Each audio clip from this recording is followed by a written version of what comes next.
Maverick News presents The Rick Walker Show. Defrag your mind.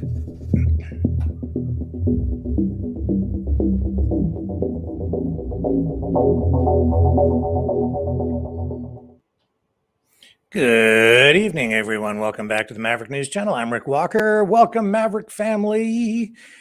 I'm not sure. I thought he might be here already, but he hasn't arrived yet. Maybe he'll be along. I don't know. Chris Sky is scheduled to appear on the program tonight with us to talk about his bid to become Toronto's next mayor. So we'll see if that happens. Hopefully it does.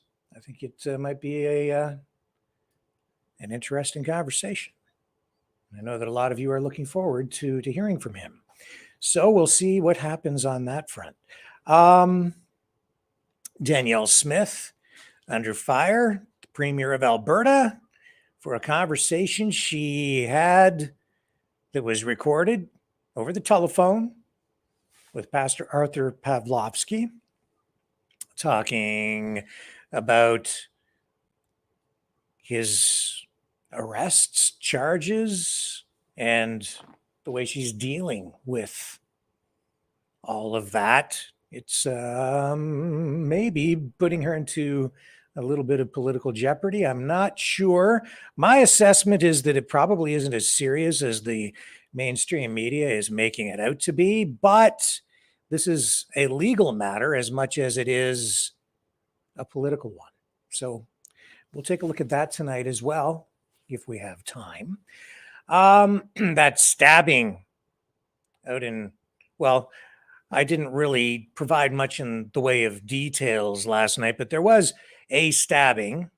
It was in Vancouver, and I made reference to it simply because the video of the incident was making its rounds on social media, and I saw a politician share it.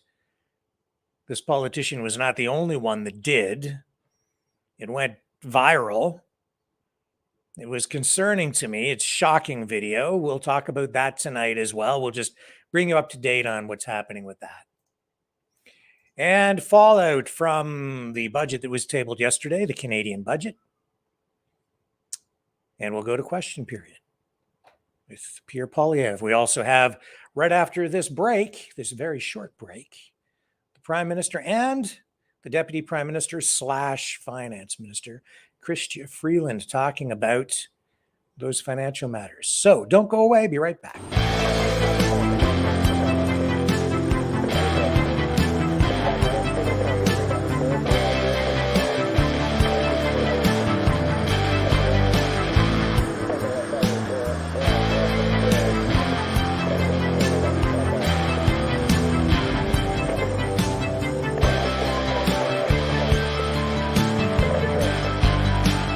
Maverick News. Fighting for freedom.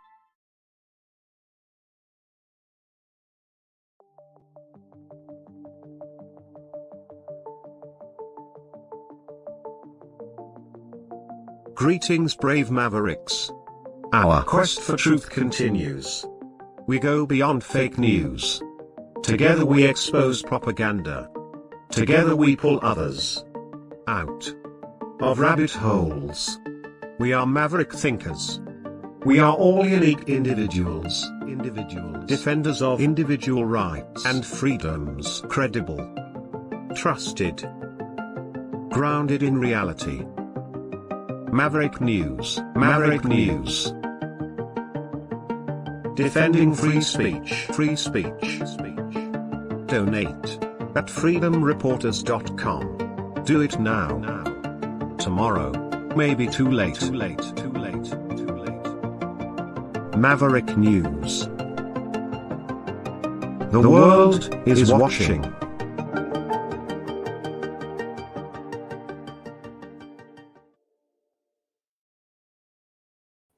Okay, I'm back. I'm not sure if the invitation that I sent to Chris Sky made it through the email system earlier today. I'm just looking to see if the link to the studio that I sent went through, and I'm not sure if it did or not. So I've sent it to him again. Hopefully everything works out. I was really looking forward to having him on the program tonight, but we have other material to cover. In the meantime, lots of other news to talk about, and part of that involves this right here.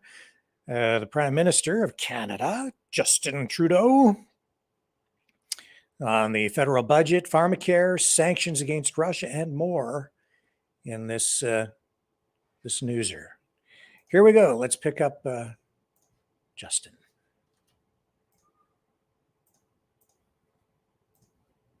Hello, everyone. Thank you for being here. We just had a wonderful sit down with parents to talk about some of the challenges that they're facing, including affordability. Obviously, the reduction in childcare fees here in Ontario and right across the country over the past year has made a huge positive impact on their family budgets. We've heard from families who were facing challenges with mortgage payments, who suddenly saw a reduction in childcare fees that offset that entirely. One of the moms had recently lost her job and was worried about whether she was going to be able to continue to afford childcare and keep looking for a new job. Well, the childcare fees coming down made a huge difference. But we know lots of families struggling with affordability, which is why in this budget, we're moving forward with significant support in targeted ways for families, including with the grocery rebate, with measures to reduce fees and make life more affordable, even as we deliver more in terms of healthcare, outcomes and results for Canadians, even as we build great jobs for the economy of the future by focusing on the middle class. Lots in this budget, lots of things that really matter to Canadians. It was great to be able to sit down with families today. C'est un grand plaisir d'être ici dans le comté d'Ottawa-Sud pour parler avec des familles sur les coûts de la vie et les défis auxquels ils sont en train de faire face. Et évidemment, les coûts des garderies ayant diminué de la moitié au cours de la dernière année a aidé énormément de familles avec les coûts auxquels ils font face.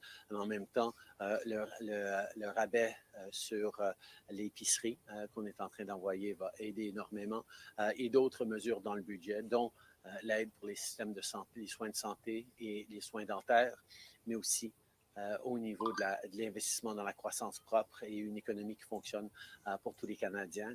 C'est le travail qu'on va continuer de faire. Hi, Prime Minister. Marika Walsh with the Globe and Mail. Scotiabank's Vice President Derek Holt issued a rather scathing critique of your budget, saying essentially it's not fiscally restrained. Is he wrong? Our budget is there to meet Canadians what they need for right now and for the coming years. We're there to support with affordability. We're there to support with the cost of groceries. We're there to help Canadians through the difficult times we are, but in a targeted way that remains fiscally responsible. We have the lowest deficit in the G7, the best debt to GDP ratio, and we preserve our AAA credit rating. We're one of the 3 largest economies in the world with the AAA credit rating, which means that our plan is responsible. It also is focused on delivering the healthcare supports Canadians need, as well as moving forward on the cleaner economy of the future with great jobs for the middle class. So this is the right budget for the time. We remain fiscally responsible, even as we're investing for a better tomorrow. But I'm going to turn to the Finance Minister, who has even more details on that. Please, Jeff. Yeah, well, look, clearly I agree with the Prime Minister. And the only point, thank you, Prime Minister. I'm not as tall as he is, but I agree with him. And the only point I would add is I think it's worth looking at the comments and the analysis that Stephen Pelosi, the former governor of the Bank of Canada, has published today. And one thing that he underscored is investments in economic capacity are not inflationary, and investments in economic capacity actually grow the size. Yeah, no, but Marika, that's the point. If you are making investments that increase the economic capacity of the country, that is fiscally responsible. And that is what Stephen Pelosi spoke about, wrote about in a report published today. And it's relevant to where we are because he spoke about how our investment in the 2021 budget in early learning and childcare has expanded the economic capacity of the country. It has improved women's labor force participation. That has driven economic growth, made Canada stronger. And his point was that our investments in building the clean economy could very well do the same thing. That's what we believe. M. Trudeau, j'aimerais revenir sur la question des soins dentaires et du Québec. J'aimerais savoir un petit peu plus de clarté. Jusqu'où vous êtes prêt à aller? Est-ce que vous êtes prêt à donner un droit de retrait complet avec compensation au Québec ou est-ce que vous voudriez des garanties en échange de donner l'argent? On a mis de l'avant un programme qui va s'assurer que tous les Canadiens en dessous de l'âge de 12 ans qui n'ont pas d'accès à des soins dentaires aient accès à des soins dentaires abordables et accessibles. D'ici la fin de l'année, les Canadiens à faible et moyen revenu qui n'ont pas accès à des soins dentaires d'en dessous de 18 ans vont avoir accès, ainsi que les aînés, ainsi que les Canadiens vivant avec des handicaps.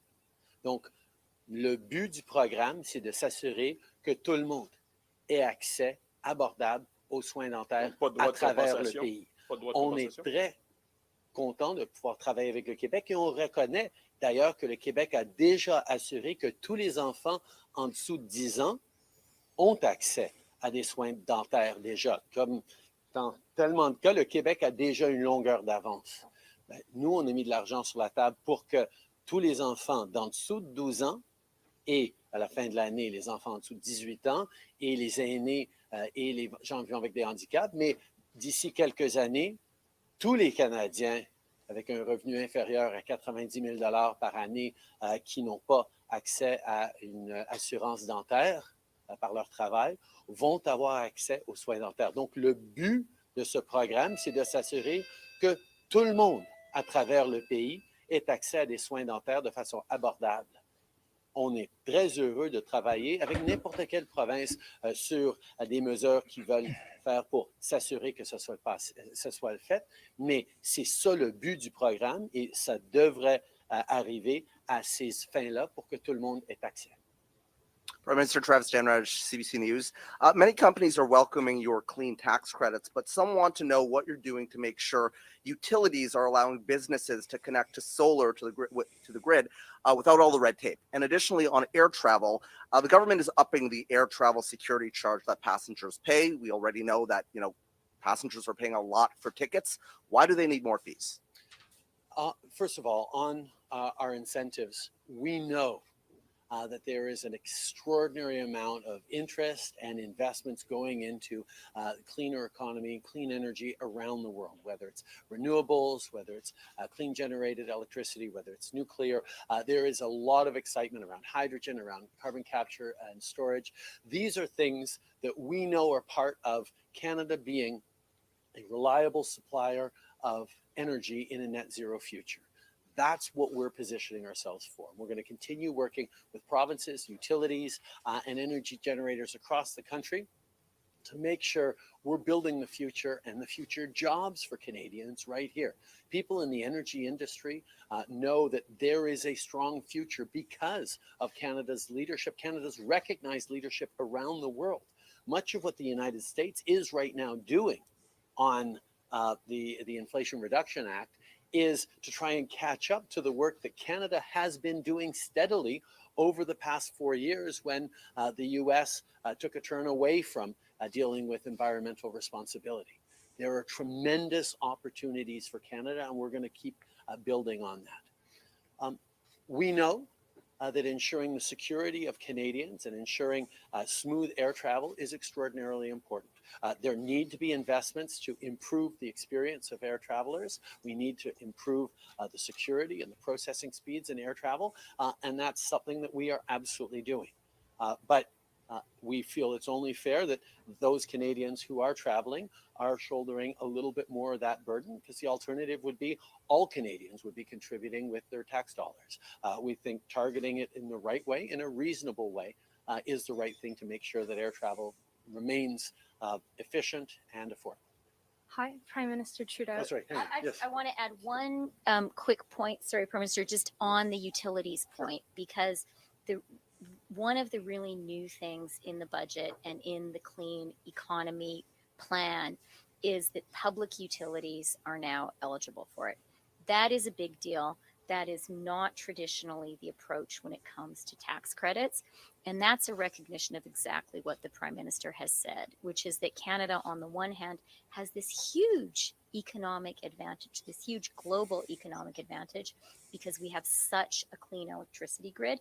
But we also recognize we're going to need to double the amount of electricity we generate.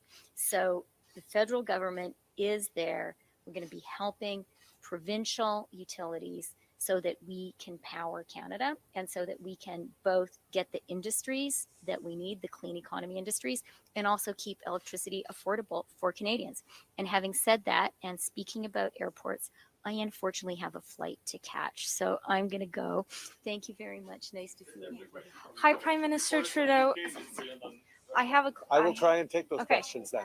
I have a question good? for you regarding. Of course, sorry. Go ahead. Hi, Prime Minister Trudeau. Cindy Shen with the Canadian Press. Does your government have any intention of moving forward with a national pharmacare program?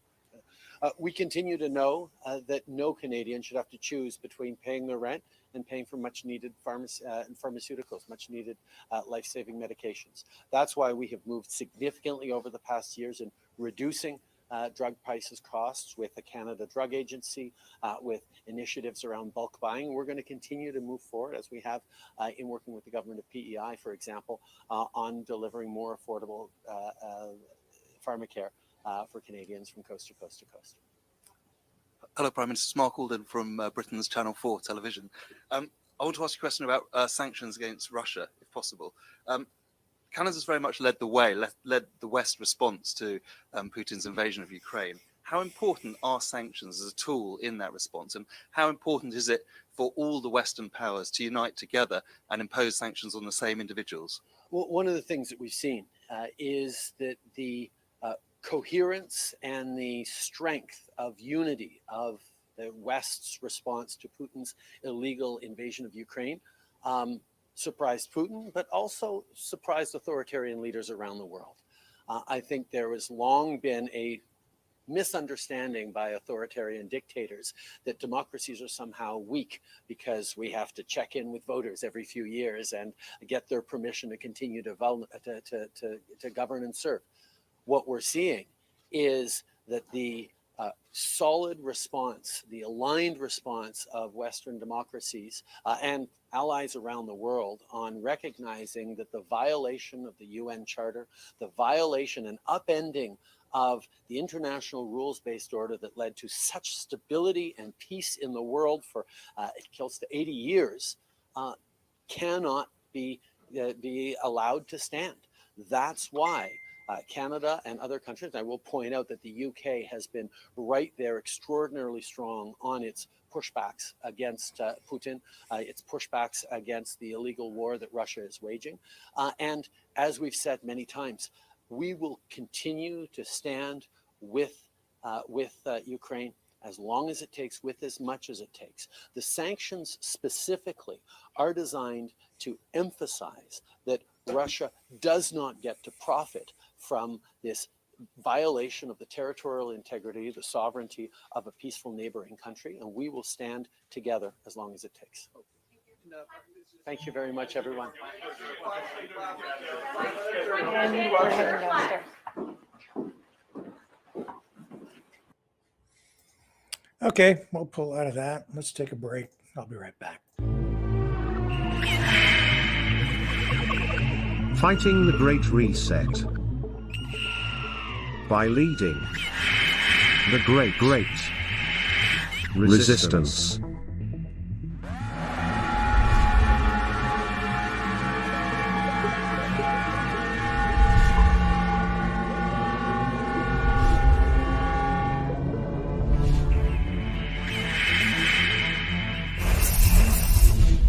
Maverick News. The antivirus programs for your mind.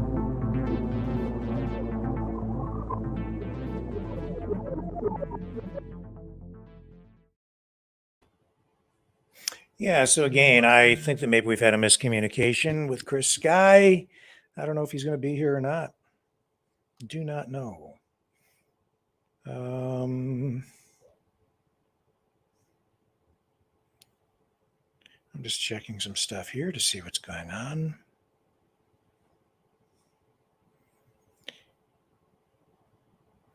Well, maybe we'll try calling him in a few minutes just to see what's going on. I did want to just mention briefly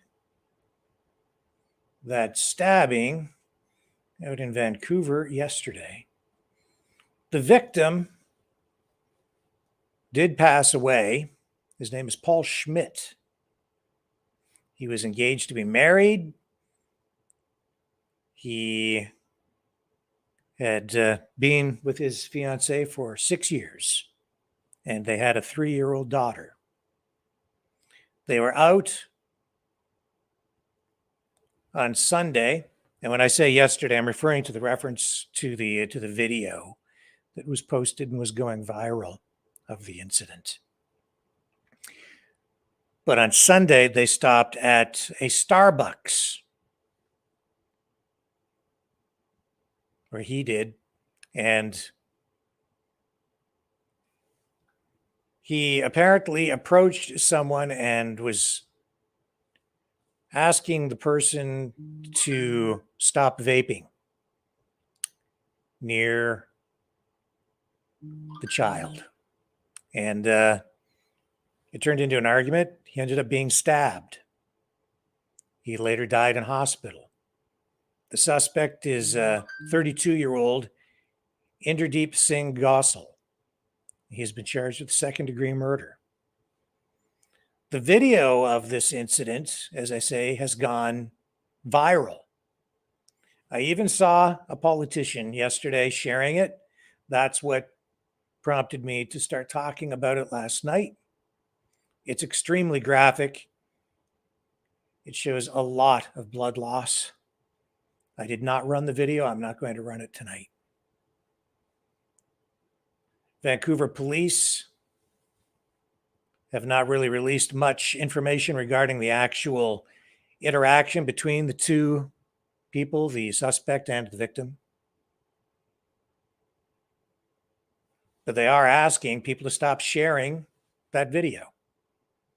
I was surprised to see it shared by the politician that shared it. And then I saw it shared by another politician, actually, with a reference to it.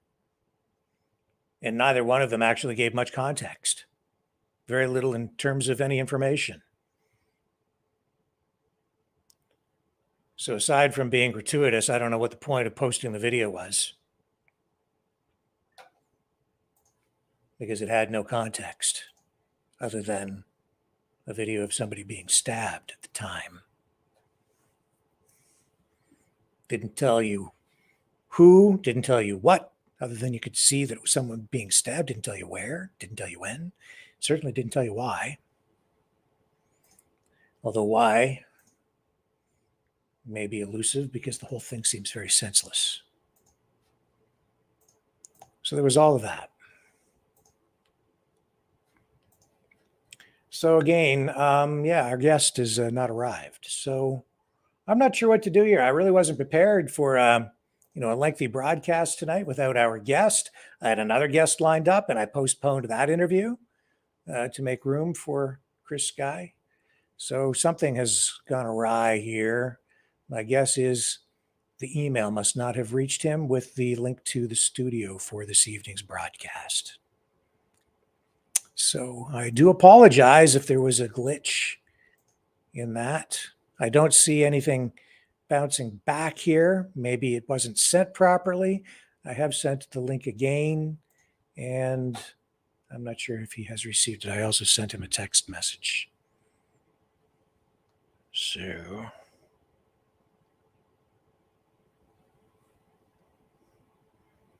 I don't know. I don't know. So I'll tell you what, let me just check a couple of things. Another quick promo here, and we'll be right back. I'll get some stuff rocking and rolling here for the show.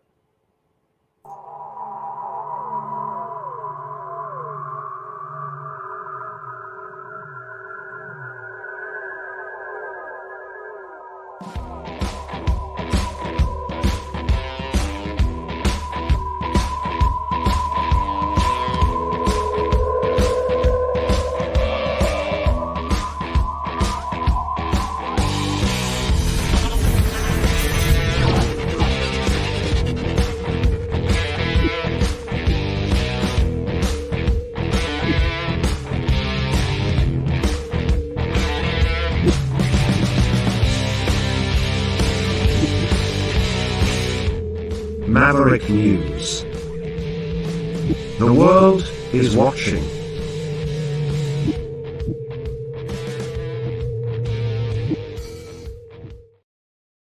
Well, I'll tell you what. Let's just phone him. He puts his phone number out there. It's pretty public. Let's phone Chris Guy. Here we go. The customer you are calling is unavailable at the moment. Please try again later. L'abonné que vous désirez joindre ne peut vous répondre en ce moment. Veuillez réessayer un peu plus tard. The customer you are calling. Okay. Well, we tried. Maybe we'll get him on another night. Maybe he'll show up sometime during the broadcast. I don't know. We'll see. So instead of doing that, let's go to the phones. Might as well. I'm just scanning the headlines. I don't see a lot of other stuff going on other than the Danielle Smith stuff. We should touch on that, I guess. Let's do that first. Danielle Smith, Premier of Alberta. For our U.S. viewers and viewers elsewhere in the world, Danielle Smith is the new Premier of Alberta with the UCP, United Conservative Party. She has been sort of against lockdowns, part of, I guess, the pro-freedom movement in Canada to some degree. Certainly conservative. She was elected leader of the party, as a result, became premier, and now heading into an election within the next number of weeks, actually. So she's up against heavy opposition from the New Democratic Party, the NDP, which is more left-wing, socialist, certainly pro-lockdown, pro-mask, pro-everything in that regard, as I'm sure everyone here in Canada is aware. But yeah, Danielle Smith has had conversations with Pastor Arthur Pawlowski. And that's getting her into some choppy political waters.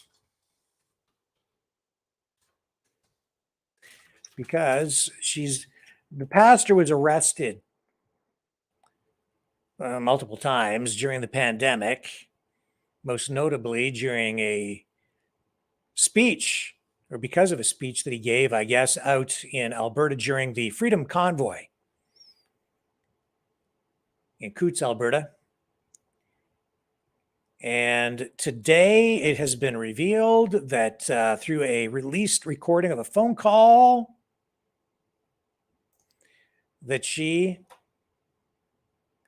had repeated conversations with Pawlowski and public health officials and legal officials in Alberta.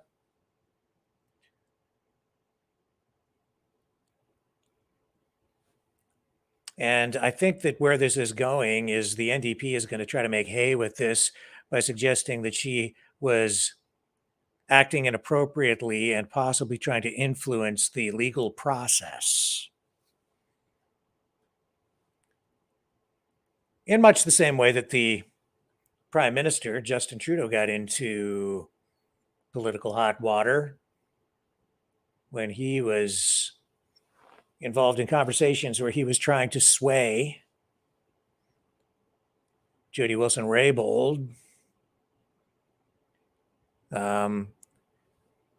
to avoid having legal actions taken against SNC-Lavalin, a company that was being investigated, scrutinized, looked at for its financial practices, I guess, internationally.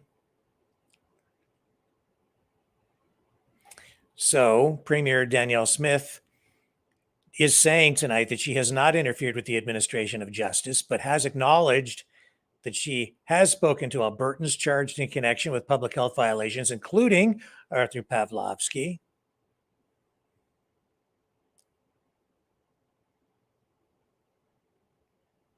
And yeah, let me just see if I can get that queued up for you. I think I've got...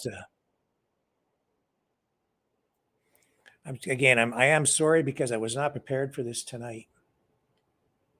I was expecting to go down a completely different road. Let me just take a break. I think I've got video of the Premier of Alberta, discussing this. Just a moment.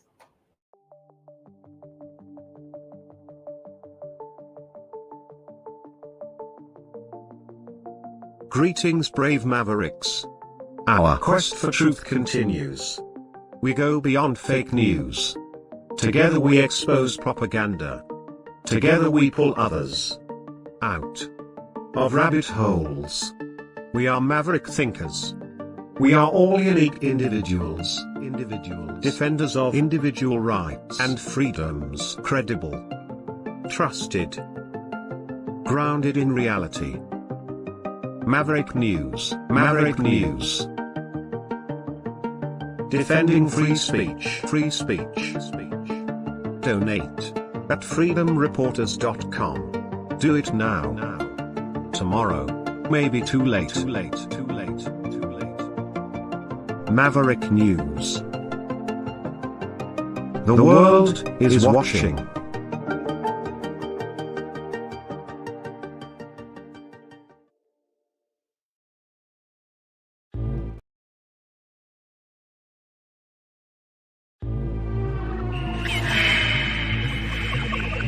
Fighting the Great Reset by leading the Great Resistance.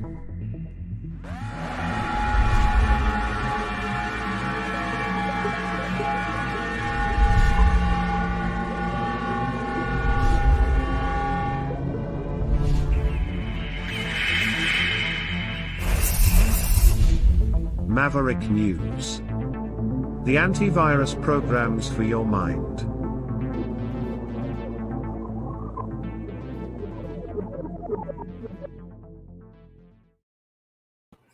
Okay, I don't have it queued up. So that's the bottom line. And I am not prepared to do any of this. So we'll just go to the phones for a little bit, and then we'll probably have a short show tonight because I don't think Mr. Sky is going to be joining us.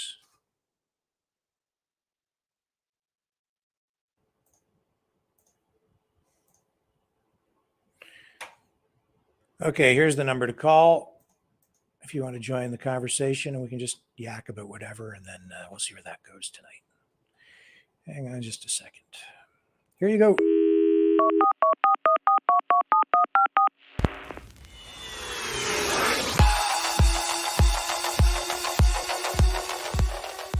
Join the conversation. Call 1-833-975-3733. That's 1-833-975. Free. Speak up. Speak out. Make your voice heard. Maverick News. Fighting for freedom by defending your right to free speech. Be a Maverick. Join us.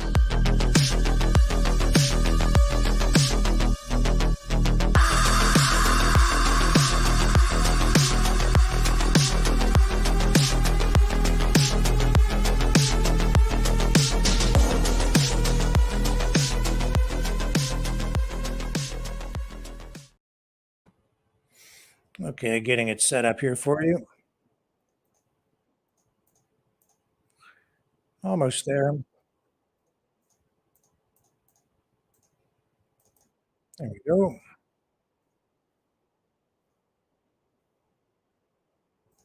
And we're ready to take some phone calls. Here we go. Here's our first caller of the night. Go ahead. You're on. You got the most assault a man without a plan to master all disasters, Rick. It's too bad Chris Guy ain't on tonight. Yeah, well, we'll see what happens. Well, I know where you'll be tomorrow. You'll be at my buddy's house in Windsor, and that's a fact. I just talked to my buddy, and I should get a hold of Chris Guy to get a hold of you.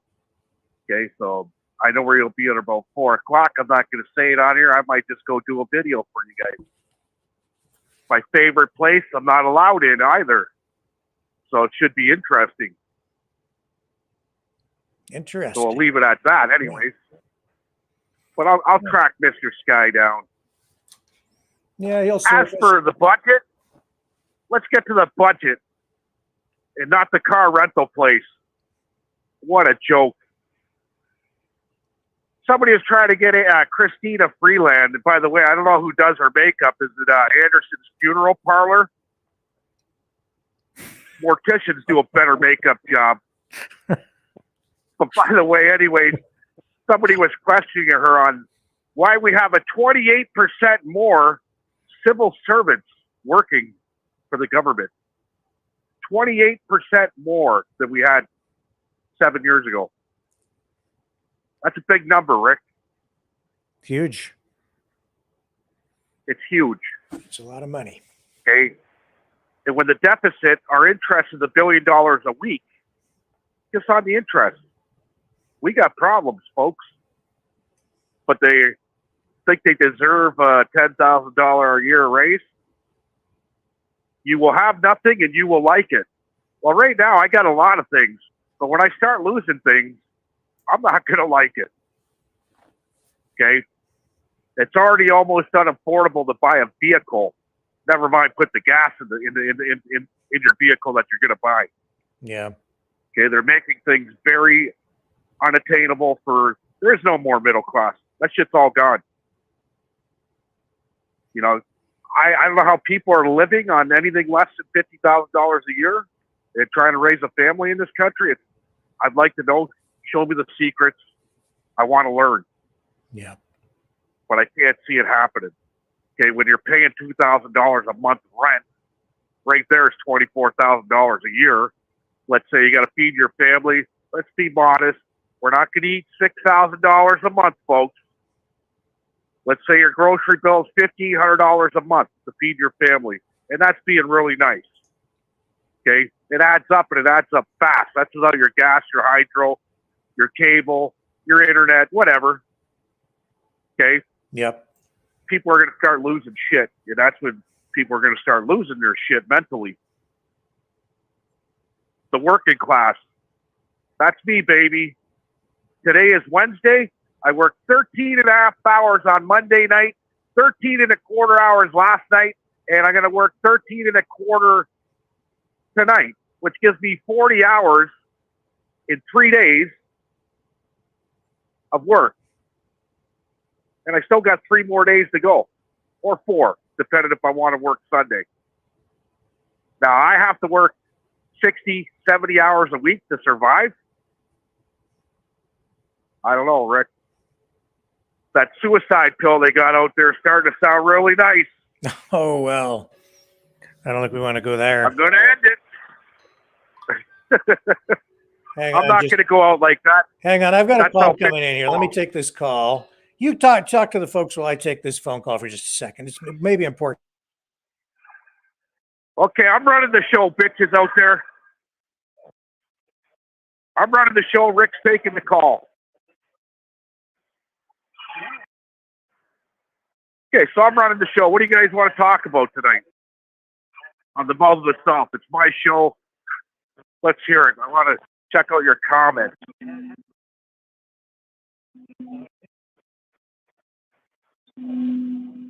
We're going to let the panel weigh in. Who wants to drink? Dottie wants to drink. Taxes, taxes, taxes. Let's talk about taxes. Can you afford another $4,500 a year in taxes? Because I can't. That's a lot of money, folks. It's almost $75 a week in taxes. It's sad. So you got Chris Guy coming on by the sounds of it. No more taxes. We need people in politics that are going to take care of us, plain and simple. All right. Rick, you got Chris Guy there? No, I do have someone who was supposed to be on the show the other night that we sort of delayed. So we've got Weldon, the Thong Man, coming on here in just a minute instead. So we'll have him on. You're going to put the mouth on the shelf? No, you can keep on talking too. I would never put you. Do I get to talk to Waldo? Is it Waldo or Weldon? Weldon. If you wanted to do that, I'd have to send you a different link because you're on the phone system and it works kind of weird. You have to go in through another. Can I do that through my phone? Yeah, I could send it to you. Yeah. Send me the link. I'd love to speak to Walden. Sure. Hang on a second here. Let me get his link sent to him. I guess I'll hang up and send me the link. Yeah, I have to send it by email here. Hang on. Just don't go away for just a second. Too many things going on here all at once. We're doing this all on the fly. Okay. So back to taxes, folks. I can't afford it. I don't know how people are doing it, but tell me the secrets. I'm not going to be a thief. Okay, I'm not going to be, what we call it, a hooligan or a hoodlum. I'm trying to do it the honest way. And at the end of the day, it's very, very struggling for me. If I walk off the job, I can't wait till we have a nationwide strike because I'm going to be the first guy going. And I don't give a shit. If I got to be a hooligan, I got to be a thief, I got to be a hoodlum just to make meat. Well, they call it on themselves. They're going to create a whole new spectrum of thieving. And you see it going on. Windsor, Ontario, the other day, for instance. Guy walks into a basics food store downtown, okay, tasered the guy in the store to get the food as he was stealing it. The guy went to stop him, used a taser to feed his family. Wow. Another guy, bear mace. They're using bear mace to steal out of the stores. It's getting sickening. That's terrible, man. It is, but what are people going to do, Rick? It's either he said it, heat or eat. You can't have it both ways. Food's a lifeline, man. You don't eat, you die. Yeah. So I think a cry for help for a lot of people is, you know what? Prison's not so bad for a lot of people because you get your 3 squares a day. You get your hot, your cot, whatever you want to call it, okay? And you get your 3 squares a day and everything's paid for there. You're not starving. Is that the system that they want? Because they're creating something that I don't think we're prepared for, buddy. Yeah. Actually, you know what? If you're going to join by video, there, use the second one and you can come in over there. Use the last link that I sent you. I sent it to you on your Facebook Messenger thing. Okay, I'll click off over there. Okay. See you guys in a second. All right. Ciao for now. All right. We're just going to drop out of that then altogether. And we're going to get Weldon on here. Okay. So we'll get rid of that. And there he is with his cool shades. Hello, you beautiful people. Hey, Rick, how are you? That includes you too, my friend. For your last caller there, that was 3 squares and a cop, by the way. Obviously, well, neither one of us have done any time, right? Obviously. How are you, my friend? I hear we've had some technical difficulties tonight. Yeah, so we do. And another call coming in from the Toronto area, but I'm not going to pick that up because I don't recognize the number. So that's where Chris is, though. Yeah, I know. I just don't think that's him. Okay. So it's not the number that I have for him, so I won't pick that one up. All right. Yeah. So just to caution you, we are on YouTube, Facebook, so we need to be a little bit careful about how we Certain phrase words. things. Yeah. Yep. So just to make you aware, and Leo will probably be joining us shortly. And you wanted to come on to talk about this thing coming up in Ottawa, I guess Yes. is what you wanted to discuss. So let's go down that path and tell me what's on your mind with regard to that. Well, as you know, the government never goes back on their word, and they always do what they say. And well, this is a very rare occasion where they did it one more time. We were legally given a permit, and then they removed it. They said we could have music and we could have speakers, and then they changed the rules on that. They're all over the place. They're just trying to make our lives difficult. Okay, They so gave just us back up a little bit, because I don't think a lot of people here maybe are not aware, but there is an event that was planned or is planned, and I'm not sure because this is all new information to me. Actually, I'd not heard any of this, but there's So what happened was we're all aware that can I call them Treason Trudeau and the Liberals? Is that okay? I already said it. I guess you just did. Oops, my bad. That's what I call him because I like to call a spade a spade. That's what he is. Anyways, the Honorable. I got a really hard time saying it. Okay. Trudeau. Okay. There was foreign influence in the elections all over the news. We all know that. I'm not making anything up. We're not going down a rabbit hole here. Right. It's been all over the news. We talked about he took money from the Chinese. Therefore, the election was rigged. It was unlawful, and they're asking for a vote of non-confidence. So we've got patriots that are working hard, and they found a legal loophole, and they've been working with the law. Stand for Thee, and I believe Awake Canada. There's so many wonderful people doing everything we can to bring our beautiful country, our great country, back to the greatness it deserves. Canada has been renowned around the world for our peaceful, our nature, loving nature. We welcome everybody. Canada. But we're the first ones to run into war. I mean, we were the first one. We'll be there to defend anybody, and we don't want anything going on. We don't want, anyways. I want this weekend to be loving and peaceful. But they've taken away our permit. First they said you can have music and radio and all that and speakers. Now they said no. Now they've retracted, the permit that we have to legally protest. The buzz is all over. There's people coming. Everybody's coming. Okay, don't like every time the government's. I don't know if it's Antifa or the government or if it's I don't know who's doing it, but every time they're like, oh man, we can't go. Things have changed, and it just could get ugly, and we might get a ticket, and they might tow our vehicles. Well, guys, if you're in the movement and you're fighting for freedom, and that's going to worry you a little bit, as long as we're doing what we can according to our Bill of Rights, Charter 2, subsection A, B, C, and D, we got the freedom of expression, freedom of movement, freedom of speech. And the biggest one is freedom to protest. And there's a little statement in there that's very important. It says, especially when it has to do with the public interest. Okay? I'm suing police officers and I'm suing security guards and a hospital coming up shortly for the same reason, because they arrested me for legally protesting, which is our Bill of Rights, subsection 2, section D. I think it's D. Anyways, A, B, C, and D. Look them up.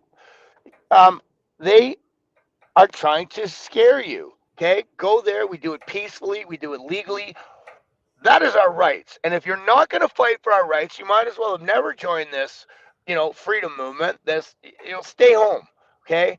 I think everybody should go there. Chris Sky's coming there. He's going to be there Saturday. I'm talking every day on stage. I'm going to be like an MC. I'm introducing Chris on Saturday at noon. I'm going there Friday. I don't care. Okay, if the government is going to do what they're going to do, then why are you going to stop? We're doing this to prevent them from their draconian laws. So guys, everybody's got to come down. There's a buzz out there. It's going to be 100 to 200,000 people. And if we get Chris Sky down, there could be even more. But guys, don't let them scare you away. We're not doing anything illegal. This is our government. This is Parliament Hill. Okay.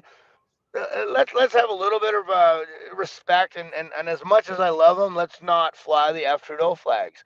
Well, don't bring hockey sticks. I got an F Trudeau flag and a hockey stick, and I love it. Okay, but guys, just bring little flags. Canadian, wear your shirts. Okay, come on down. We need you. Okay, we need to be there for 3 days minimum. We got a permit. They gave it to us. If they retracted it, it's too late. We've already organized it, and we're allowed to be there anyways. Okay. I don't want any violence. I want it done peacefully. If anything happens, I wish I was there last time, but my truck was stolen when the stuff hit the fan last time. When the horses came in. If that happens, guys, okay, turn your backs to the police. Sit down, lock your arms, lock your legs, sit down, and start singing "Oh Canada." Turn your backs to them. Okay. We can't beat them with weapons. We can't beat them with violence. But if the rest of the world sees that we're loving and we're peaceful and we sit down, we turn our backs to them, and they still trample on our rights and our freedoms, it's a fan loving the truck, guys, all the time here. 1 second here. I'm doing a live video, my friend. I'll talk to you soon. Oh, he's cute. He's got a dog with him. I love it, man. People everywhere are rooting for us, and we need them. We need everybody down there this weekend. Guys, let's do it lovingly. Let's do it peacefully.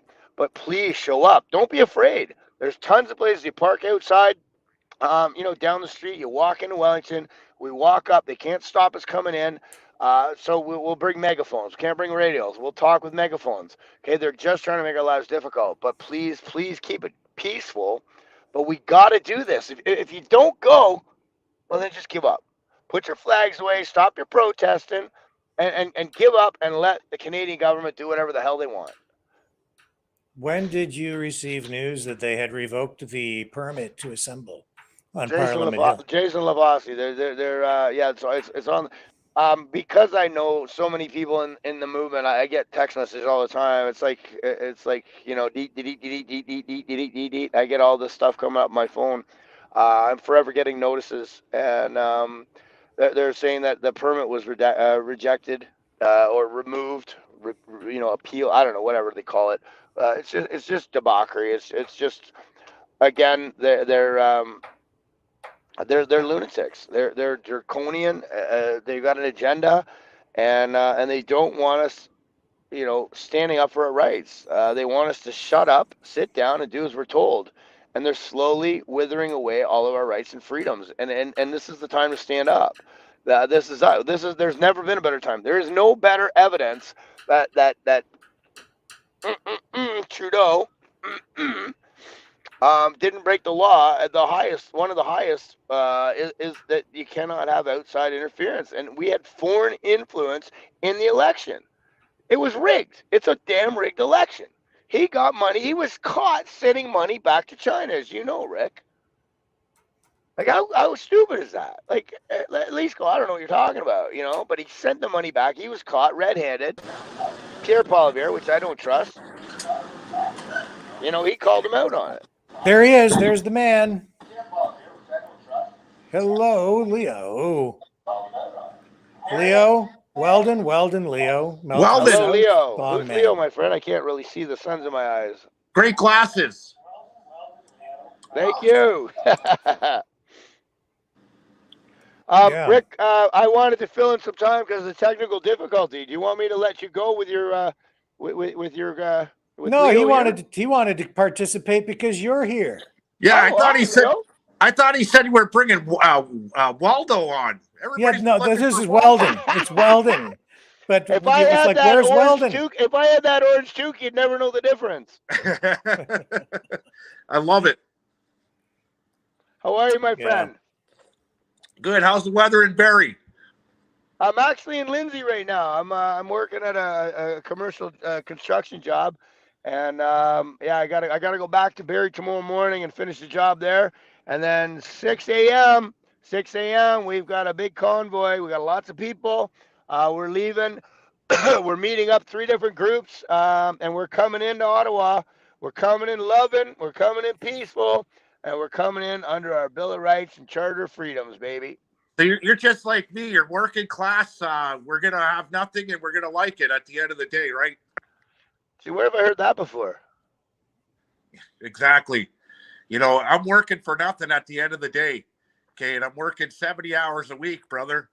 Okay. I don't even have time to hold a picket sign and strike if I wanted to go on a strike, nationwide strike.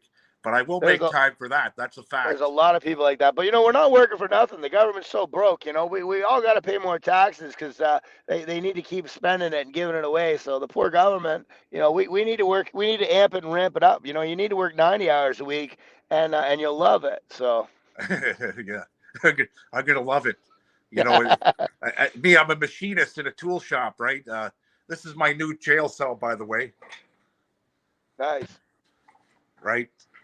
And this is my new jail cell. And I put a lot of time in here every night, 13 and a half hours on Monday. I was telling Rick, 13 hours and a quarter last night, and probably 13 or 14 hours tonight. I go on at 3 in the morning. Sometimes I stay till 7 in the morning. If I don't do that, then I have to go back to, what did we say? Oh, there he is, Mr. Chris Sky, finally. Hey, Hey, I just talked to Brian. Brian said you're going to be at his house, Chris, tomorrow. I told Brian to get a hold of you to get on here. I was in a meeting. Our phones were off. I didn't see the time. And then when I got off, I was like, holy shit. I didn't know we were in the meeting for that long. I am so sorry, guys. I already had another show today. I was in meetings all day. Well, I can't wait to hear what you have to say, mister. It's always a pleasure to watch you. Yeah, so I appreciate I'm you. I'm going to try to hook up. If you guys give me 1 sec, I'm going to try to hook up the sound to the car so I can hear you properly. Sure. So you will be in Windsor tomorrow, I heard, eh? But it's private, I heard. How did you know about that? It's supposed to be a secret. I'm the mouth of the South, the man without a plan, the master of all disasters, brother. I know everything. Apparently, Jesus. I was going to come and meet you again for the 10th time. Well, I'm going to be there. I'm going to be coming there tomorrow. Sorry, guys. I'm just trying to get this sound proper. Give me 1 second. I am really sorry. While he's working on that, Chris, I can give you an update. Apparently, they've withdrawn the permit for Ottawa. We're not allowed to have sound now, and they've retracted the permit. And everybody's like, "Oh, well, I don't know if I should go now." So I come on, you know, to kind of fill in the gap until you got your technical difficulties dealt with. But actually, he just popped off there. He's not even linked in right now. He's going to have to well. reestablish. So he can't hear you at the moment, Weldon. No, that's funny, hey, Rick. Anything south of London that happens, the mouth of the South knows everything that happens down south of London, right? So. Yep, you are connected. Very connected. I was telling Rick the other night, a good friend of mine, Wes Weber. He said, "Who's that?" He's a really good friend of mine. Lives in Toronto. He was a counterfeiter, and he was convicted for about $40 million in counterfeit $100 bills. It's called the Weber bill. And his money was so clean that it's still in circulation today. He's on Masterminds of Crime. I'm going to get him on here for Rick, along with Mark Emery and a few other of my friends, and get the show going. Yeah, look forward to that. Those would both be fantastic interviews to have. I remember Mark Emery from my younger years when he had City Lights bookstore in London, Ontario. I used to go down to that bookstore all the time. And I interviewed him as a young reporter a few times. But he's quite the character, Rick. Yeah. He's talented. He's smart. He's articulate, just like Wes Weber. When you get to meet Wes Weber, I've sat in meetings, business meetings with Wes Weber, and people said, "Is that your lawyer?" I said, "No. He's just here to guide me because he's a businessman and he knows what time of day it is, right? When you're dealing with City Hall, you're dealing with politicians. Okay, the guy's been around town, right? So, and the remarkable thing about his story, once he tells you the story, you can watch it. He's on Masterminds of Crime. It's called the Weber. I think it's called the Weber Bill. YouTube. But he was on the show Masterminds of Crime, right? And in that segment, I think he only got about 6 months in jail at the end of it, right? For $40 million Canadian counterfeit currency that's still in circulation today, which is pretty remarkable. So talk about a license to print. There he is. He's back. I switched devices, guys, because I couldn't hear anything. I couldn't get it to come through the car's Bluetooth. We're on the move right now. I'm on my way to Niagara Falls. I have another meeting and another show at 8 o'clock. So my day is literally by the friggin' second. And my campaign team's not even here yet. And our campaign's not even officially underway. But I've never been so busy in my life. I've never slept so little in my life. But I've never been more excited in my life because we got an opportunity right now for something very, very powerful, very important. I'm going to get a bigger platform than I ever have before. And when I win as mayor, I'm going to be put in a position where I can help a lot more people than I ever even imagined. And I can put more hurt on the people that are doing this agenda to us than I could ever have imagined.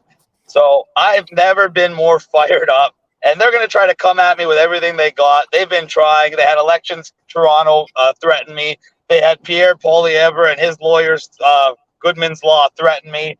They had the RCMP arrest me and my wife 5 days ago. They banned me from Edmonton Airport to try to stop me from flying here. They had Airbnb block my account so I couldn't rent the house I needed for my campaign team. They had the Old Mill cancel my friggin' April 16th event, making me get another venue. And you're the reason why they're trying to cancel Ottawa this weekend. They took the permit back. I don't know if you've heard that yet. I did hear that. It's all your fault, you criminal. It is my fault, and I think the reason they did that is so people like me and you, if we go down there, they can try to say that we're inciting an insurrection because now we don't have a permit, and then they can either make me look really bad for my political campaign, or B, even arrest me. Because since I just got off my big charges yesterday, if everybody knows about that, assault with deadly weapon on police officers, threatening to kill all the premiers in Canada, and dangerous operation of a motor vehicle to boot. They wanted to throw me in jail for years. They were dragging my... Of course, and they dragged my name through the mud for the last 2 years. I wasn't able to drive. They took my gun license, all my guns. They took my driver's license. And even after I was found completely not guilty yesterday, I still had all the same conditions. They still have my guns. They still have my gun license. And I had to fight just to be able to drive again. And now, even though I was found not guilty in court, I have to go and do a special hearing just to get my own property back and to be able to get a PAL again. This is after being found completely not guilty. This is after being arrested 26 times. This is after beating 60 plus charges in 4 or 5 different provinces. It's ridiculous. And they're targeting me. But we're free, Chris. To remember that. We're free, right? It's all good.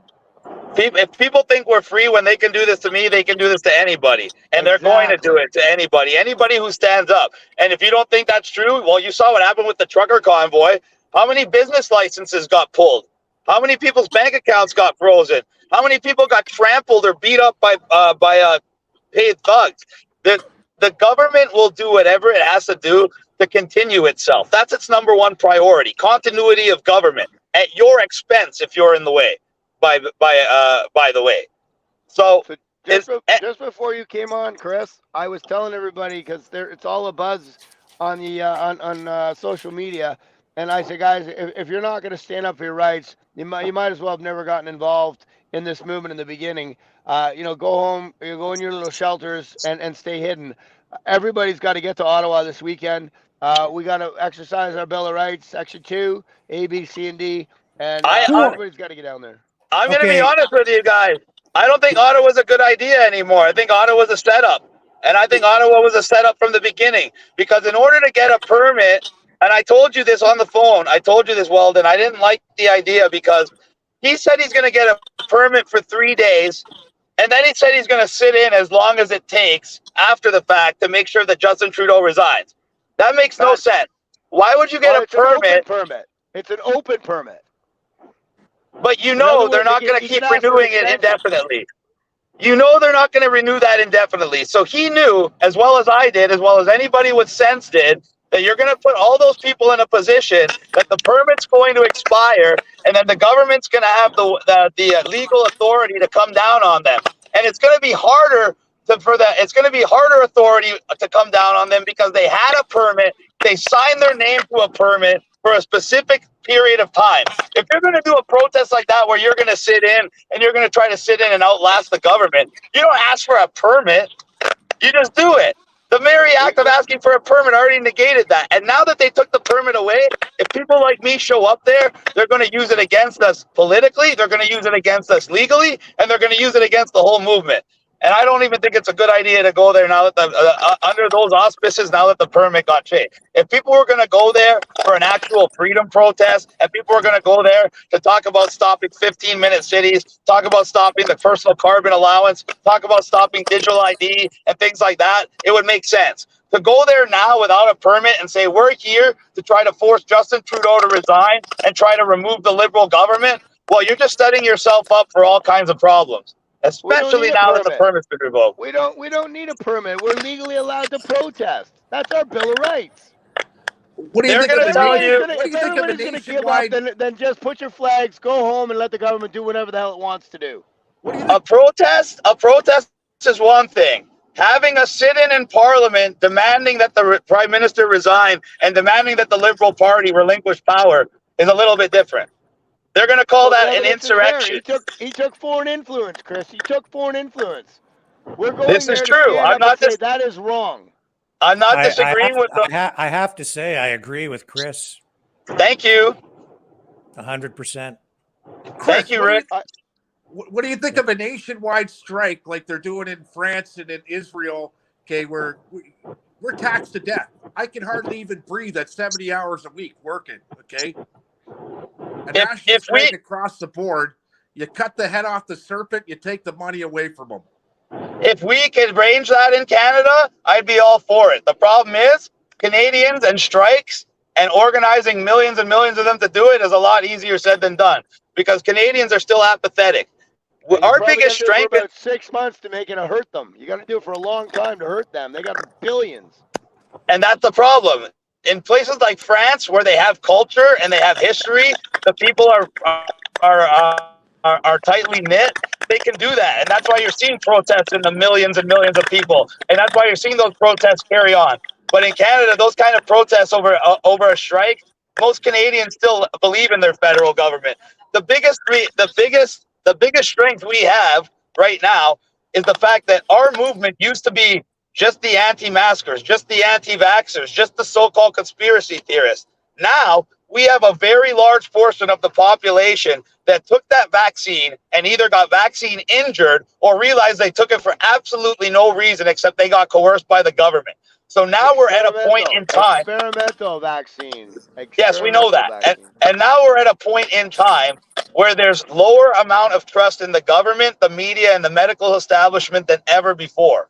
That is why I took the opportunity to try to run for mayor, because I believe that the people are ready for real change. The people are ready for someone with integrity. The people are ready for someone with transparency. The people are ready for someone that they can contact. Just like you could contact me, Weldon, anyone can contact me. They know my number. It's 416-400-9994. And I challenge any mayoral candidate or any political candidate anywhere in the world to go and give out their personal phone number to all of their constituents to prove that they are actually representatives of the people, accountable to the people, and reachable by the people.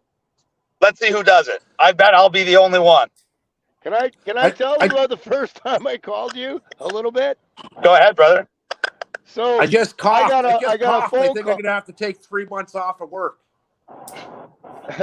I got a phone call from an independent news guy, and he called. He wanted to interview me on my opinion of Chris Sky running for mayor.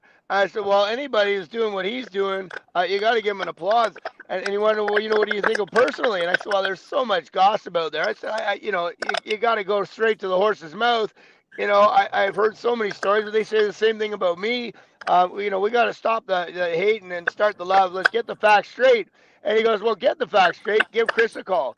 And I said, well, I don't have his number. So he gave me his number, and I called him up. Were you at West End when I called you? Yeah, I was still in Edmonton. So what was it? Must have been like 7 in the morning because I called. I know it was like 9 or something in the morning. It must. I didn't know if I woke him up, but as soon as I heard his voice, I went, holy shit, this is Chris Sky. And he goes, well, who the fuck did you think it would be? You called me. And right away, I love the guy. We talked. This is our future mayor. He didn't know me from a hole in the ground. I called him up. He talked to me for an hour. We talked about everything. We talked about everything we've been through. And we, and he told me call him anytime. And he calls me up, I call him up. This is not just a politician. He's not a politician. He's one of us, and everybody needs to vote for him. He's our truest hope right now. Toronto is a hot spot for politics.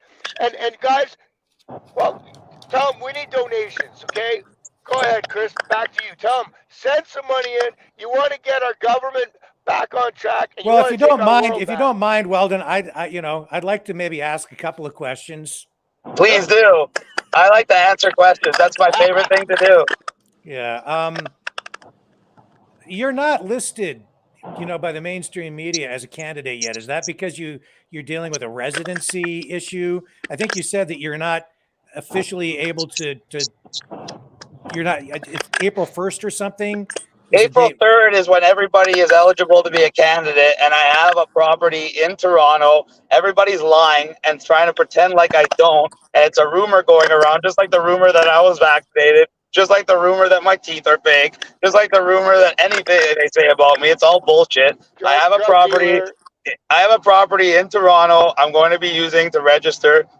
I am going to have the nominations that I need, the 25. There's nothing they can do to stop me from registering as a candidate. The only reason the mainstream media is not listing me as a candidate is because they're absolutely terrified of me, because I'm the only one that represents actual change. I'm the only one that will stop the 15-minute city agenda. I'm the only one that will stop the carbon allowance, the digital ID, the digital currency. All the rest of these cronies are exactly that. They're politicians. How many of them? What did they do in the last 3 years? I was fighting for everybody. I was getting arrested for everybody. I was fighting these very politicians that what did they do in the last 3 years? Every single time they voted to extend the lockdowns. Every single time they voted to give themselves pay raises. Every single time they voted for every restriction that destroyed people's lives.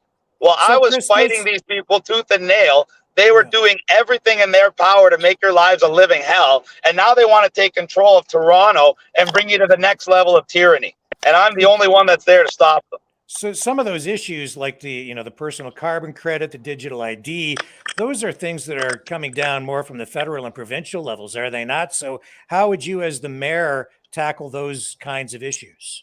The 15-minute cities is all within the municipal budget. I would make sure there's no municipal budget for any 15-minute city design. As soon as I see developments that are going to take away car lanes and add bike and pedestrian lanes, they're going to take away underground parking and remove the minimum parking and replace it with maximum parking, those are not going to get funded. It's that simple. And we're not going to let it happen. And there's lots of ways. And there's lots of ways we can stop digital ID in municipal levels. We can pass bylaws under the Strong Mayors Act that forbid Toronto businesses from using digital ID, even if they put it in at the federal level. So, and when they see Toronto standing up and doing things like that, how many other municipalities will put pressure on their elected representatives to do the same and keep their freedom intact? That's what we're going to do. The Strong Mayors Act applies in Toronto and Ottawa, would give you special veto powers. Yes. But a lot of people are concerned that it's maybe too much power, that it becomes sort of dictatorial at a certain point. They still put a clause in there that if 66% of council tries to go votes against your veto, that you can be overturned. So there are still safeguards in place, and I wouldn't be using it in a way like they used it. They use it in a way to impose restrictions on people's lives. They use it in a way to close down businesses. They use it in a way to try to force you to stay home or get fines. I would use it in a way to prevent them from implementing the next phases of their agenda that are going to take away more freedoms and more financial stability from every single person in the country. But you have a pretty woke council there, so you'd be at odds with a lot of them, I would think. Pardon? You have a pretty woke council. I think you'd find yourself at odds with a lot of those councillors. I'm not intimately involved or familiar with Toronto municipal issues, but that I think you're going to be up against a real challenge there. Well, guess what I would do? Any councillor that's going to vote against the will of the people, I'd make them public. I'd hold a press conference. I'd put them before the people. And then we'll see if they still vote the way that they're supposed to vote or the way that their bosses told them to vote. And by their bosses, I mean the people that are paying them behind the scenes. The people that all made them vote for extended restrictions, the people that all voted for their own pay raises. We'll Right. see how it is when they're actually accountable to the people. And we're going to see how many councillors actually stick around when we start going and when we start going into the corruption in the Toronto government. Because when I called and when I go online and I try to ask them, hey, can you give me a breakdown of where the $16.11 billion budget goes by department? They said absolutely not. How can you only have so many departments within the government. You have $16 billion budget. So technically, it shouldn't be too hard to figure out how many billion or hundreds of millions went to each department that should add up to 16.1 billion. But for some reason, that's a secret. You know what that means? That means they're stealing billions of dollars every year. Billions of dollars that could be put back into communities. And at the same time, they're creating the crises. The number one crisis in Toronto, besides the cost of living crisis, is the housing crisis, which is part and party of the cost of living crisis. And I've been a developer for 20 plus years.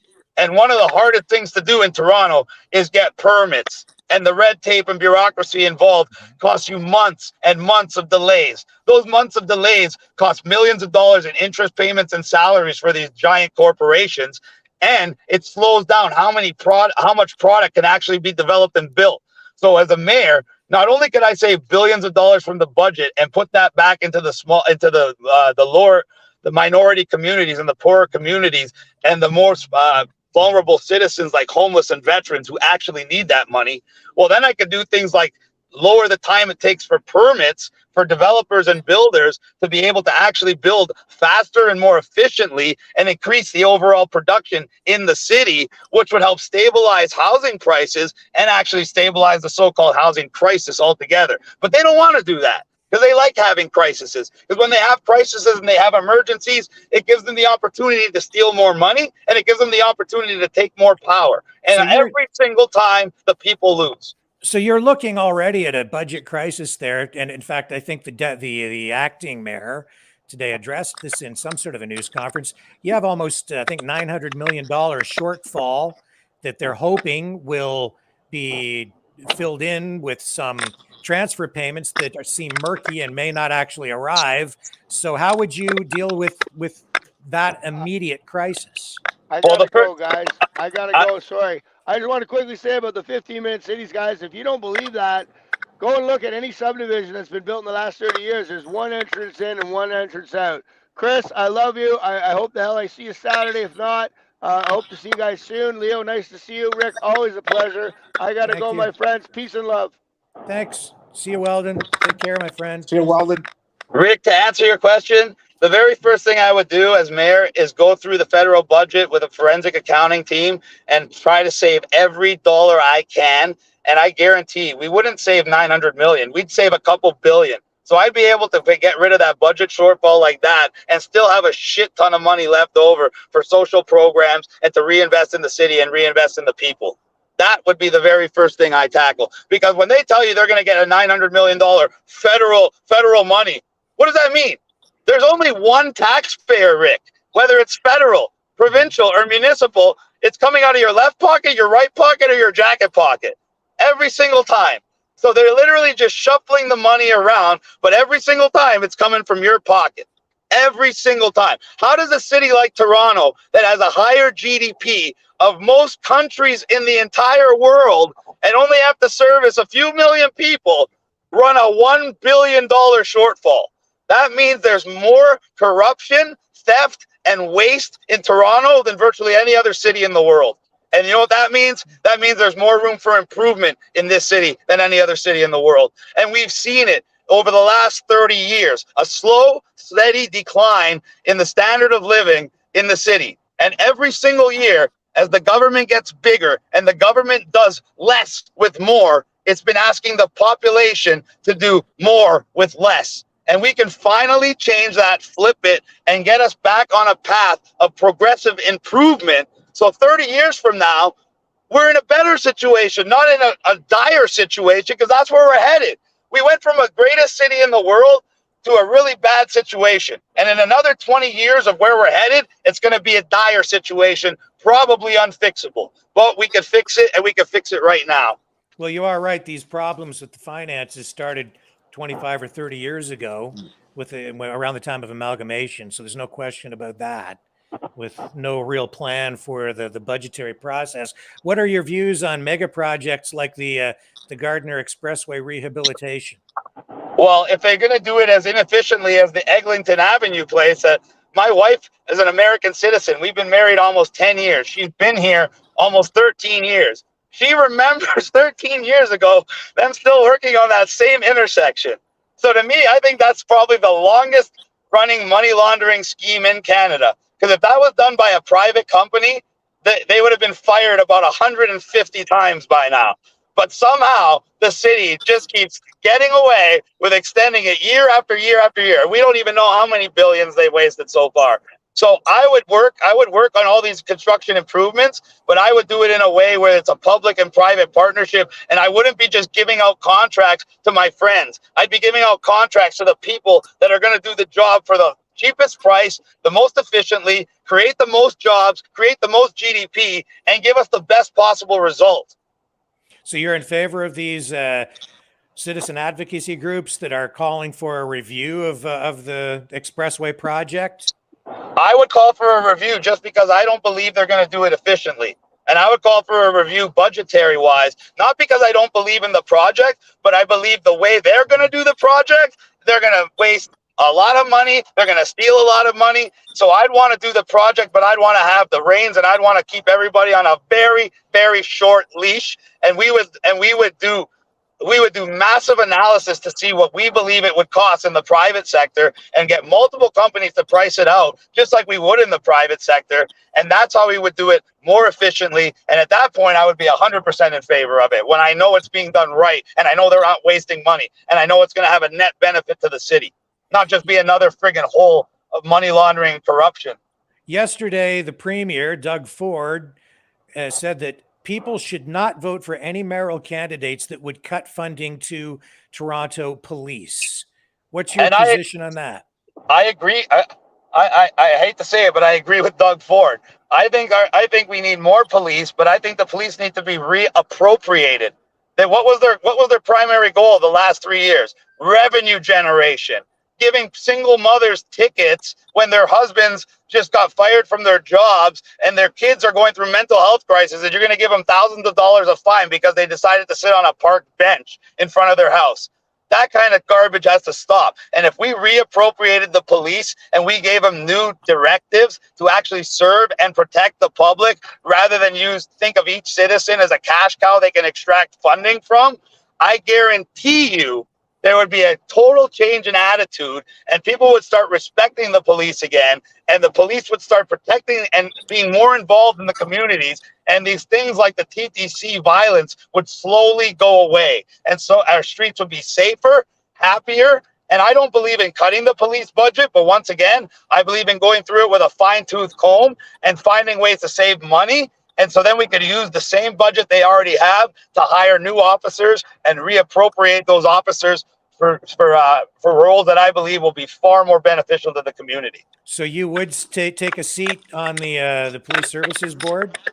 Oh, of course I would. Yeah, not every 100%. I want to be directly involved with them because I think they're an integral part of the community. I think one of the main pillars of having a safe and happy city is having a really good relationship between the police and the community. And that would be one of my primary objectives, is to repair that fractured relationship. Because when I was young growing up, we looked at the police like heroes. Now when young kids look at them, they look at them like scared of them. And it shouldn't be like that. Did you want to ask something, Leo? Yeah, actually, you know what? There's nothing that Chris Guy just said that I don't disagree with. Okay, everything he said is spot on. What has to happen? Okay, when you're in Windsor tomorrow, try take have Brian take you to the Gordie Howe Bridge. Okay, we've been on that project since 2007, and it's still not even close to being done, brother. So that's scary. See, that's a one thing that I'm different from every other candidate. From 18 years of age, I was working in the private sector in the development industry, which meant I had to deal with the public sector. So I had to be able to cut through the red tape, deal with the bureaucracy and all the layers of garbage, but still be within the budgetary and time constraints of the private sector. Nobody else can say that. Nobody else can say that they were able to work in the public sector with the efficiency of a private sector employee. That's what I do. That's what I've been doing for 20 years. So not only do I bring that to the table, that efficiency and that frugality and that ability to really, really make every dollar count, but I'm in a very unique position to understand the 15-minute city and understand how it's going to affect people. And it's not in a good way. You know what? I seen you a month ago. I seen you in Toronto. I think when we had the march going on, the last march in Toronto. I told you you're gonna have to get rid of that couch in the mayor's office. It's seen more ass and crack pipes and scandals than you can count. Okay. And there's a question here from somebody in the audience.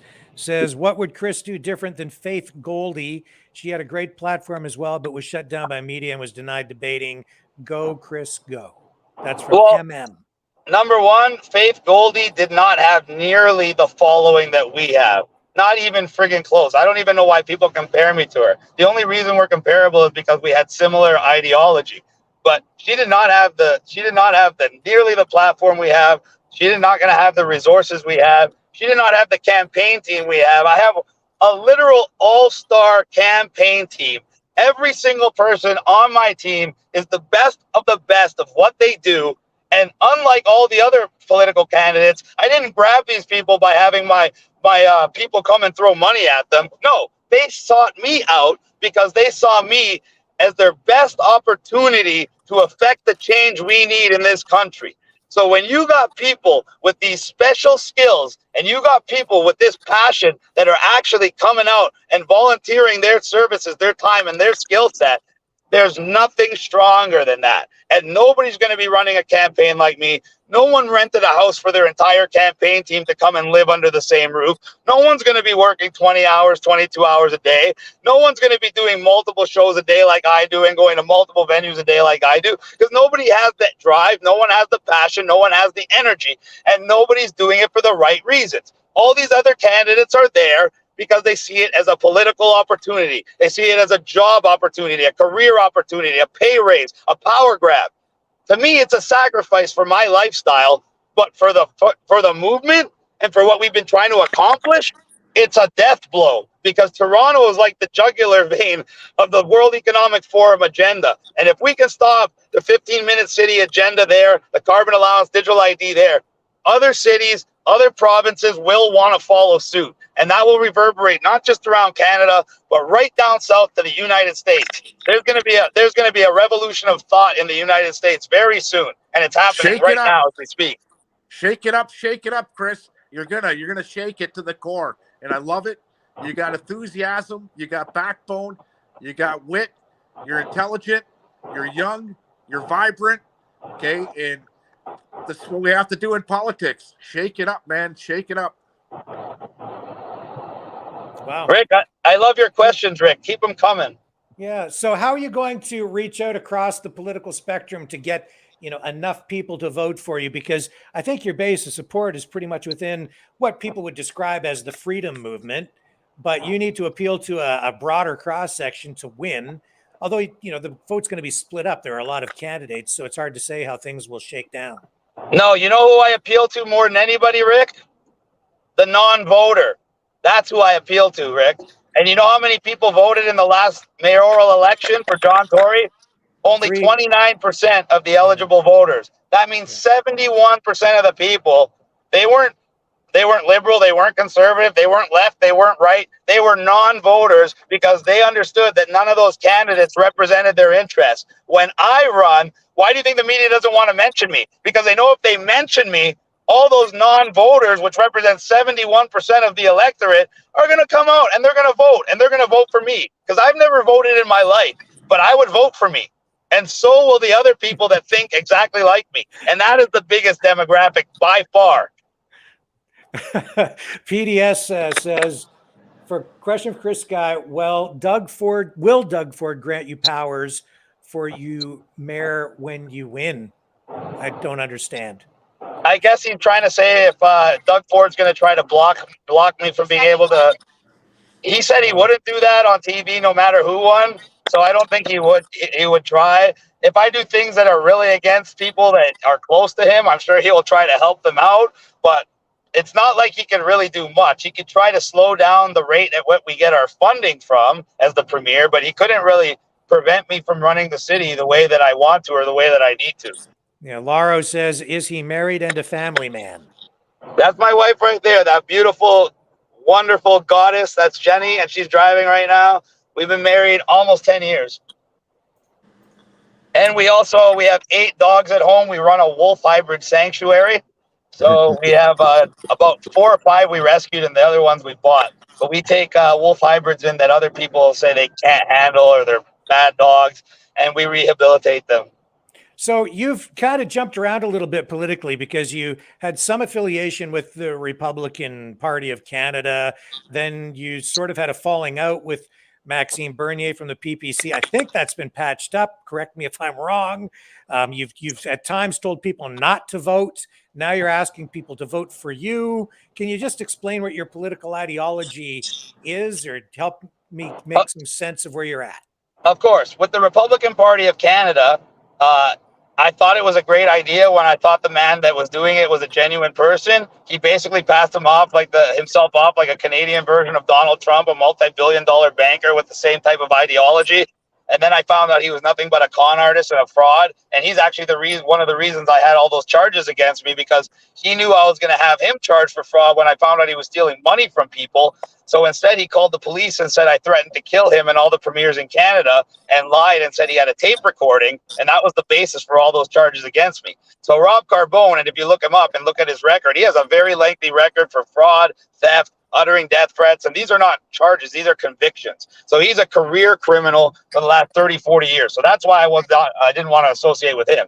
With regards to Maxime Bernier, I never had association with the PPC, and I never really supported the PPC because I just believe that he's a leader that's not going to be able to let them win. I do believe there's a lot of good people in the PPC party, because there's people that are from the private sector. There's people that have been pillars of their community for 20 plus years running. So out of all the parties that are in politics today, I believe the seats are filled by the PPC are the best, but I just don't like their leadership because I believe he's weak. I believe he'll never win a seat. He'll never be able to get them the kind of funding they need to ever be a real contender. And I think if he was actually serious about the party, he would step aside and let somebody else lead it that actually has more chance to bring the party where he would want it to be and where all the people in the party want it to be. But I was never had a falling out with Max or the PPC party. It was more of a fact that when I was invited to speak at the Supreme Court in July, and it was supposed to be a freedom rally, and I was invited by No More Lockdowns and the PPC party, once I drove the 5 hours. Oh, we froze up there. I'm still here. He'll come back. There he is. He must be going through a cell tower change or something. He said the name wrong. Rob Carbone. I'm trying to look it up now. Yep. Yeah. Okay.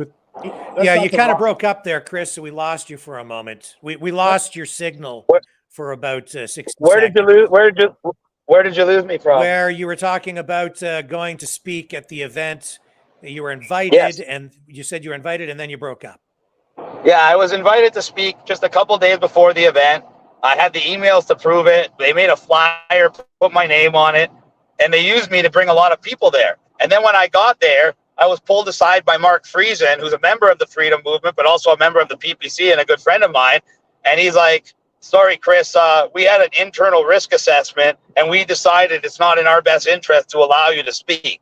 So at that point, I realized they basically used me to bring people there to a so-called freedom event, and then they wanted to hide. So I wasn't having that, and I didn't appreciate that, and I didn't like the way that they tried to do that. I thought it was underhanded, sneaky, but that's what politicians do. And with regards to not voting, I believe that federal elections are pretty much a moot point because we only have a selection of 2 people. We have Trudeau or we have the Conservative Party candidate. That's it. Nobody else has a mathematical possibility of winning. So it's very easy to rig an election. They don't even have to rig it. They just have to give you a choice of 2 people that they control, and you lose.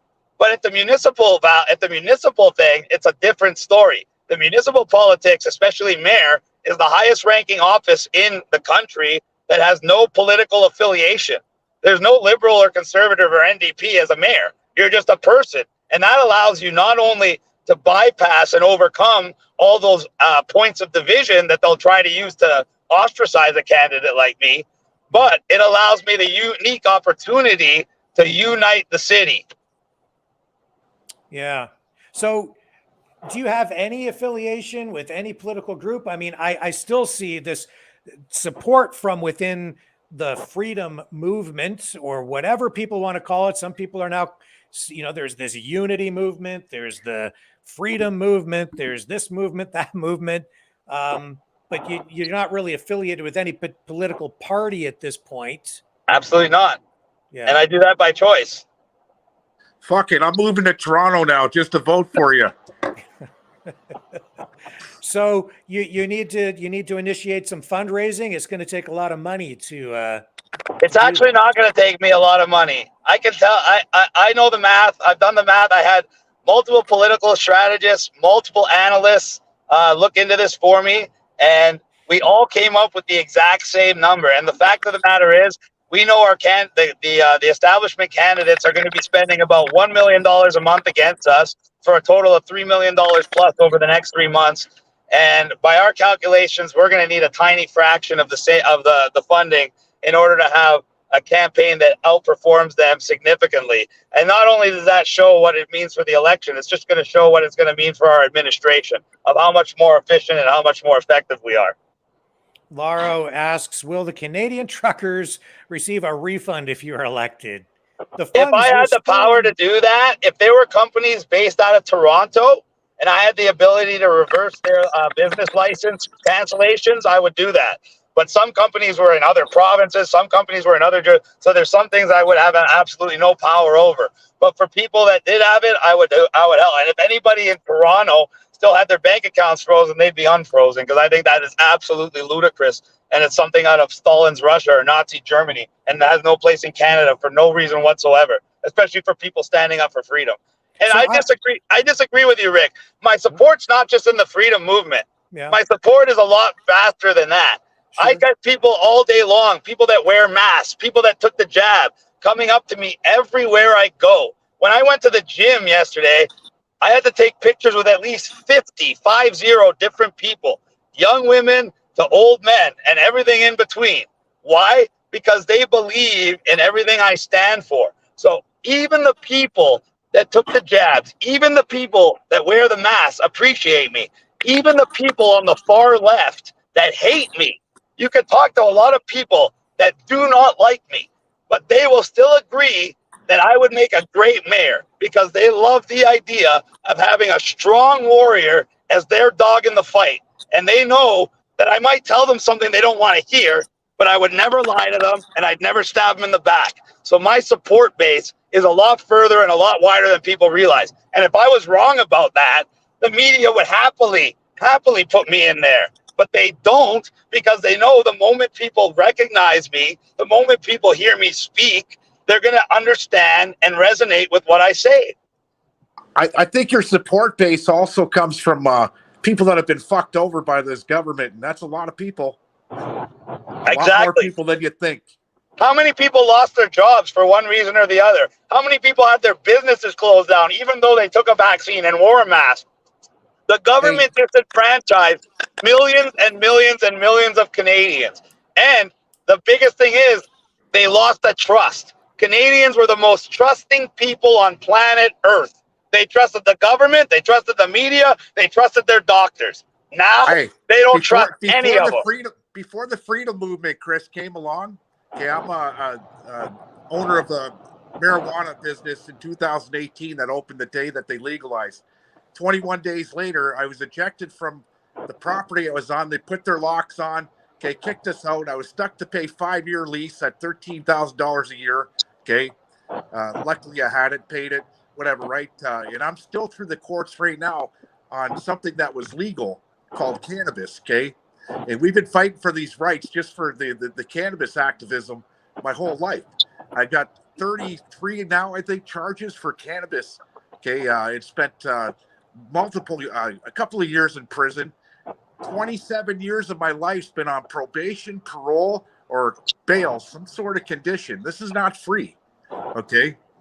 And I'm still on bail as we speak right now. That's why I know where you're headed. I'm not going to tell anybody where you're headed tomorrow, but I'm not allowed in that place. Okay, I'm banned.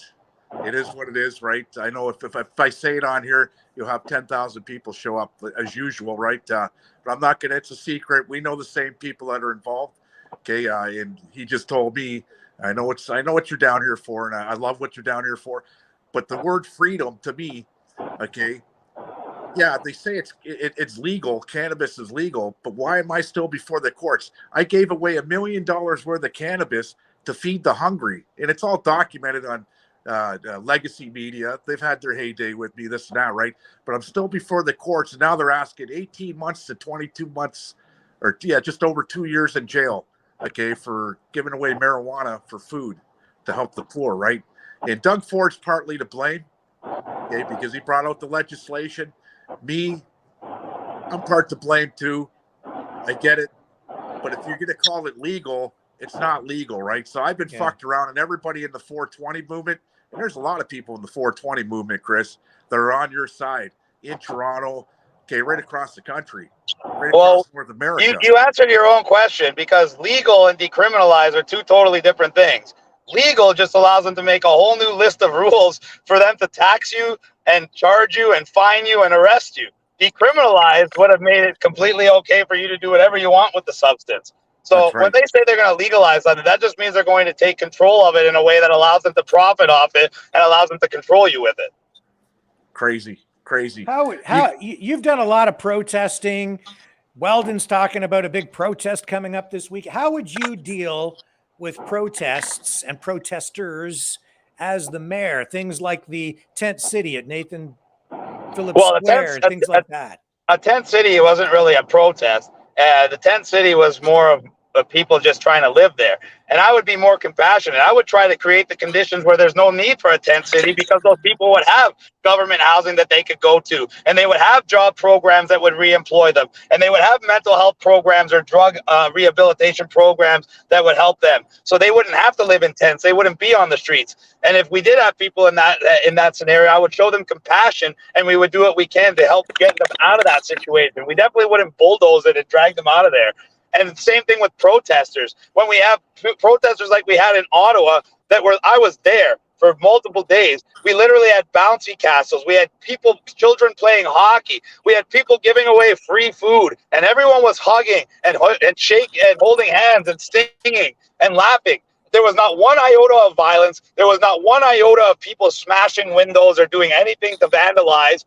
But meanwhile, we had a militarized police response that cost how many millions we don't even know, maybe even more.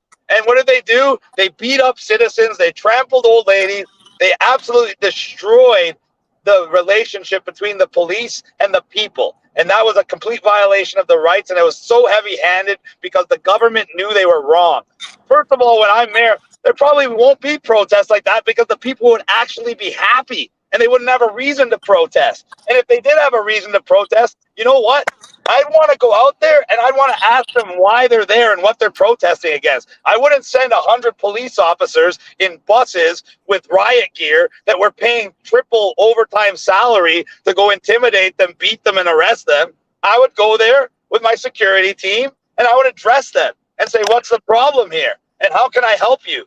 So we don't have to have these protests. Imagine that. Imagine a mayor that actually cared.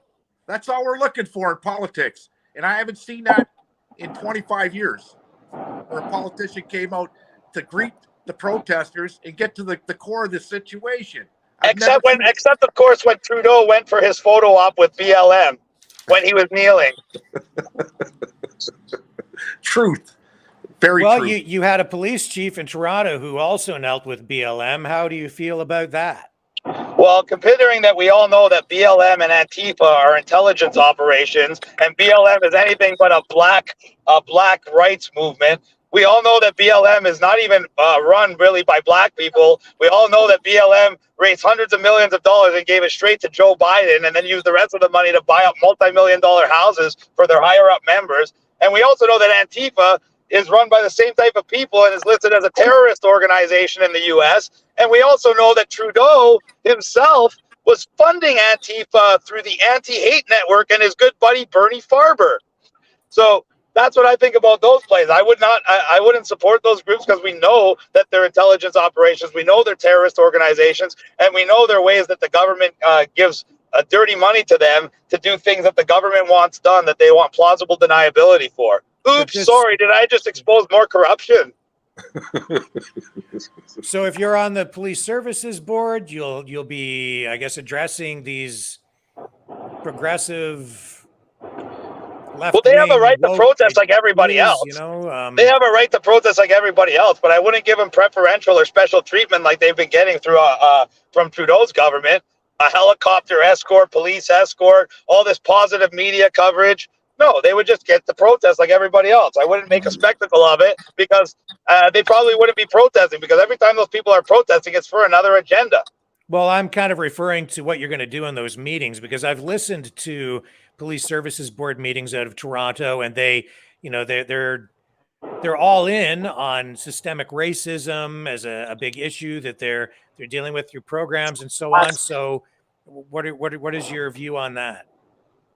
I believe that that's just another method to create division and create more control. As we all know, Toronto is probably the most multicultural city in the world, where every race and every type of people, including a vast LGBT community, are widely accepted and even embraced and encouraged in every aspect. So that whole idea of systemic racism and this whole idea of gender ideology and all that is just more points of division and more ways to divide society, so government can create problems where they can get more power and control. And I would do the exact opposite. I would increase race relations between everybody, and I would downplay this ridiculous idea of so-called systemic racism. Wow. Hey, Chris. Yeah. The back to what was his name? Rob Carbone. Carbone. Is that the same Rob Carbone that was in the Michael DeGroat casino? Nick Rizzuto, the mafia. No, it's not. It's not. That's a different Rob Carbone. Okay, that's a different Rob Carbone. Okay. Yeah, it's a common name. Just like there's another guy named Chris Saccoccia that has a big criminal record that they try to pretend is me, but it's not. Yeah. Do you want to address that? Because I had people sending me information about that. And I know you're on another program where they were accusing you of things that you had not actually done. Can you just 100%. shed some light on that? Because I didn't bite on that at all. Yes, there's another gentleman by the name of Chris Saccoccia. And in fact, I believe he even went to the same high school as my sisters. And that's what makes it even more funny, because I didn't go to the same high school as my two sisters, but this other guy with the same name did. And he's actually 4 years older than me. He's not related to me in any way. He has a different birthday than me. But he also has a laundry list of charges, including heroin charges, gun charges, gang charges, snitching on people. He spent 33 months in jail. So obviously, if that was me, I would have never had a firearms license to have my firearms confiscated. I wouldn't have been traveling all over the world because I wouldn't be able to. And I wouldn't be eligible to run for mayor. So it's ridiculous that people would even try to proliferate that it was me, but they were. And the reality is that even though I've been arrested 26 times in the last 28 months and charged with over 60 offenses, both criminal and public health act, I have absolutely no criminal record whatsoever. I love it. Now, I have to say that I've had other, I keep hearing things like, Chris is just controlled opposition. He's a Fed. That's why they arrest him, and he still gets to travel to other countries. Do you want to address those kinds of allegations? Well, first of all, if I was a Fed and they weren't worried about me, they wouldn't be banning me from airports, trying to stop me from flying here. They wouldn't be arresting me in the airport. They wouldn't be trying to stop me from running in the election. They wouldn't have Pierre Poilievre's lawyer sending me lawyers' letters, and I wouldn't have been charged with over 60 offenses. They're doing that to try to dissuade me and try to test my resilience. But the thing is, I actually know about the law, so I don't break it. So every time they arrest me, They are the ones breaking the law, which is why I can continue to get bail and why I beat the charges. You think it's an accident that I just went to court for a 5-day trial, a heated trial, and the judge just deliberated over a month and found me not guilty because I'm secretly working for the government, yet not being paid by anybody, yet exposing the government at every turn, and yet doing everything I can to actually help the people? It's absolutely ridiculous. And I want to say, what did any of these other mayoral candidates do the last 3 years to help anybody but themselves? What did they do? Absolutely nothing. What did I do? Well, I started 2 nonprofits, one called Back to Work in April 2020 because I foresaw the massive rush of business closures coming.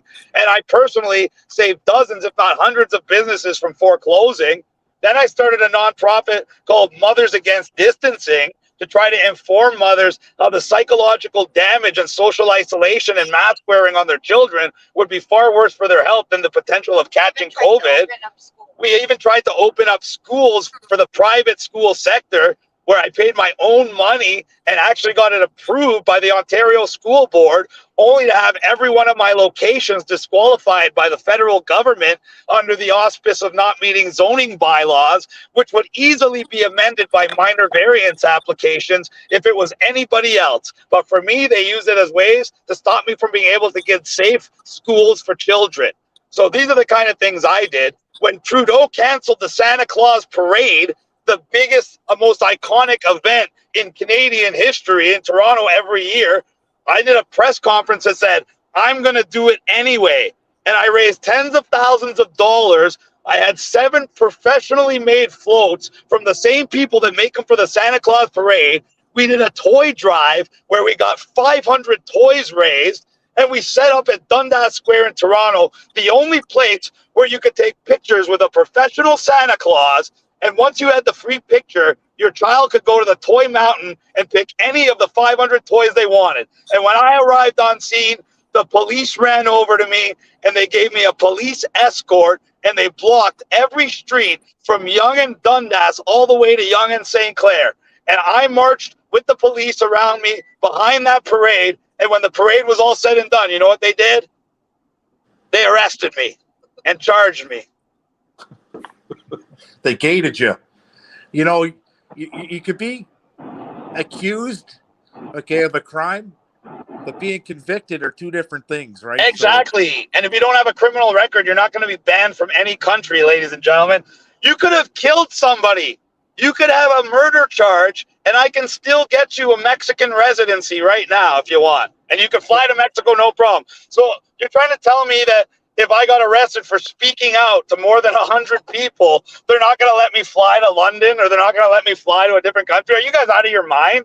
I'm not allowed in the U.S. because of marijuana charges, period. Yeah. Well, listen, it's coming up on 8 o'clock, and I know you've got another appointment. Is there anything else you'd like to bring up or think that we might be missing? Honestly, I just want everybody to understand how important this election is. I believe that this is the biggest opportunity we had in the last 3 years to really make a difference and really help the people and really put a hold on this Agenda 2030 that is going to be a huge effect on all of our lives, not just in the short term, but in the long term. That's what people need to realize. We're fighting now for the future generations. I'm going out and I'm talking to kids that are like 18 and 19 to make sure they understand what's going on. Because if our job is older citizens, I'm 40 years old now, our job is to make sure that the children growing up now have equal or better opportunity than us. And that's going to require vigilance. That's going to require good people like us to get involved. And that's going to require people willing to do the right thing. And I am willing to do the right thing. And that's why I believe I'm the best candidate for mayor of Toronto. Thank you. Well, I'd love to have you back on again, Chris. It's been a great conversation over the last hour, and I really appreciate you taking the time. I appreciate the questions you ask, because it's very refreshing that I get to actually talk about what I would like to do, because everybody else likes to ask superficial questions or ask questions about me. But really, this is about what I want to do for the people. Yeah, well, I asked very specific questions about specific issues in Toronto, and I was actually impressed with the answers that you gave. You're well versed in the issues. Thank So you. That's what I pride myself on. I pride myself on being on top of the issues. I pride myself on being a man who keeps my promises. I pride myself on being a man of integrity and a man who is willing to help people on an individual, personal basis. Thank you very much, Chris Sky. We'll get you back on. Anything else, Leo, before we sign off? Yeah, Chris, thanks for coming on the show. Rick's got a lot of followers now. I think he's at about 400 watching right now live. Okay, it is what it is. Somebody said alternative news. I don't like to call it alternative news, but it is news. Just call it real news. He's getting a lot of people with a lot of substance, okay, on this show. And it's always great to see you. Enjoy my town tomorrow. If I don't see you, I will see you when you're down at the riverfront, brother. 100%. God bless you guys. Thank you.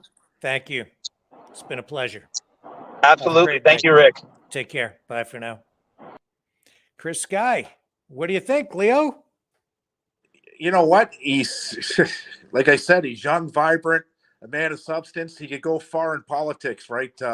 That's what you need to shake it up, okay? Somebody that's real, somebody that's been screwed over, okay, that knows what time of day it is. And Chris Sky knows exactly what time of day it is. He's smart, okay? 32 convictions or 32 charges and beat him, okay? No convictions. So the government was wrong. He's been talking about a lot of things. I've been watching him for the last couple of years. And everything that he said, he's been spot on, Rick. It's like a fortune teller. Okay, the 15-minute cities and everything else. And I wanted to ask him about the Gardner Highway. If you go to Lakeshore Boulevard in Toronto, my brother has a condo down there where you take the tugboat or the boat buses over to the Toronto Island. Yep. As soon as you walk out of his condo, you get on the boat and go over to the Toronto Island. Very nice neighborhood. Okay, and all the way down that Lakeshore Boulevard down to the breweries, it's like a 15-minute city now. Okay, crime stops on that side of the Gardner on Lakeshore Boulevard. There's no crime at all. It reminded me of West Vancouver. Okay, they keep all the shit out of that side of the town for some reason, and the way that they do it is using the Gardner Highway, right? So it's like a 15-minute safe city for people, but you got to have this in order to live down around Lakeshore Boulevard. Mm-hmm. If you don't have that, you're down on Jane and Finch. Well, I asked him, some very specific issues about local, Toronto-centric issues because he's going to be the mayor, and he's tuned in. He's aware of the issues. He's done his homework. Look at the Ford family. Okay, they're a bunch of village idiots. Not very well educated, not very well spoken, not articulate at all. And look how far they've gone in politics. Okay, starting from the city era. Okay, not only Rob Ford becoming the mayor, okay, of Toronto, and getting caught in a scandal with the crack and the hookers and everything else that he was doing. And a lot of people respected him at the end of the day, even after all that. Okay, now I don't trust crackheads, period, because when they'll go as far as to give oral sex for their next high, okay, and you're running the city of Toronto, you're going to allocate money from the taxpayers in order to get high. Okay, plain and simple. I don't trust crackheads, crack dealers, meth heads, any of that, heroin heads, fentanyl heads. Okay, I just don't, because they will stab you in the back at the end of the day, right? But that seat, that mayor seat, there's no scandal with Chris Sky. There's none. John Tory, I'd like to see at the end of the day really why he had to leave the office. Was it with for sexual relationships with his intern, or was it with a little boy? Or there's always something at the end of the day, and I don't think it was over sexual interference going on with his intern. Okay, because if I had a sexual relationship with somebody and I was sitting at the mayor's job, I'd tell my wife about it and ask for forgiveness. Either forgive me or divorce me. Simple. Okay, that's my job. That's my livelihood. It don't matter what you do, right? So, like I told him the last time, get rid of that couch that's in the mayor's seat because it stinks. Okay, there's a lot of sex and a lot of drugs that have been on that couch in the mayor's seat And that should be the first thing he dumps as soon as he gets in there. But he does have a following, like I said, huge following. Anybody that's ever been struck by the government at all levels, from municipal, provincial to federal. Okay, here's a guy here with some substance. He's been screwed over and he beat the system, and I love it. I really do. So they have. Let me just see how many candidates. I'll bring it up on the screen here so people can see. They already have quite a few listed. Of course, they did not include him in this Toronto Star listing. Anna Bio, Bradford, Chloe Brown, Olivia Chow, NDP, MP, former. Rob Davis, Anthony That's Jack Fury. Layton's ex-wife, right? Olivia Chow. Yes, that's right. That's right. So the Stephen ex-head of Holiday. the NDP party, the only guy that I thought could have been a really good prime minister, that's his wife. Is she running in the? She was running in the Spadina area, wasn't she? In that ward. Yeah, she's a former Metro and Toronto City Councillor, former NDP Member of Parliament. She's currently Executive Director of the Institute for Change Leaders, which she founded in 2016, originally from Hong Kong. Chow was a councillor for 14 years, championing progressive causes, including subsidized childcare and co-op housing, with her late husband and council colleague, Jack Layton. She ran in the 2014 Toronto mayoral race, finishing third behind John Tory and Doug Ford, and then Doug Ford went on to become premier. Well, you know what you're getting with Olivia Chow anyways. At the end of the day, you're getting NDP. Because once NDP and her husband was a leader, you're not taking that out of her blood. So you're getting NDP, which she is also, if you're NDP, you're also a liberal by the looks of it, right? Yeah, 100%. That's what you're getting with Chow. Stephen Holiday, a city councillor. Mitzi Hunter, a liberal member of provincial parliament from Scarborough-Guildwood. Giorgio Mamalidi, a former city councillor. Josh Matlow, a city councillor who, you talk about John Tory and his affair with that staffer, actually is what it is, not an intern, but, Josh Matlow being held accountable for just tweeting out some criticism of municipal employees and then being recommended for a 10-day pay dock by the Integrity Commissioner. So the code of conduct for the municipality in Toronto is quite high. I actually wanted to talk to Chris a little bit about that, to see if he saw that as an issue that might be something, but maybe for the next time. Gil Penalosa, an urbanist, former mayoral candidate. Mark Saunders, the former police chief. You talk about systemic racism, wokeism. Mark Saunders, all in on that. I've listened to a number of police services board meetings where he has spoken. I've listened to interviews. Chris Sky, I see his position on systemic racism. I think he'll find himself at odds with just about everybody else on that board. And is Mel Lashman's son on there? Remember Mel Lashman? Oh, I remember Mel. Yeah. Nobody. Who else do we have? Mike Layton. The mayor I really liked, Rick.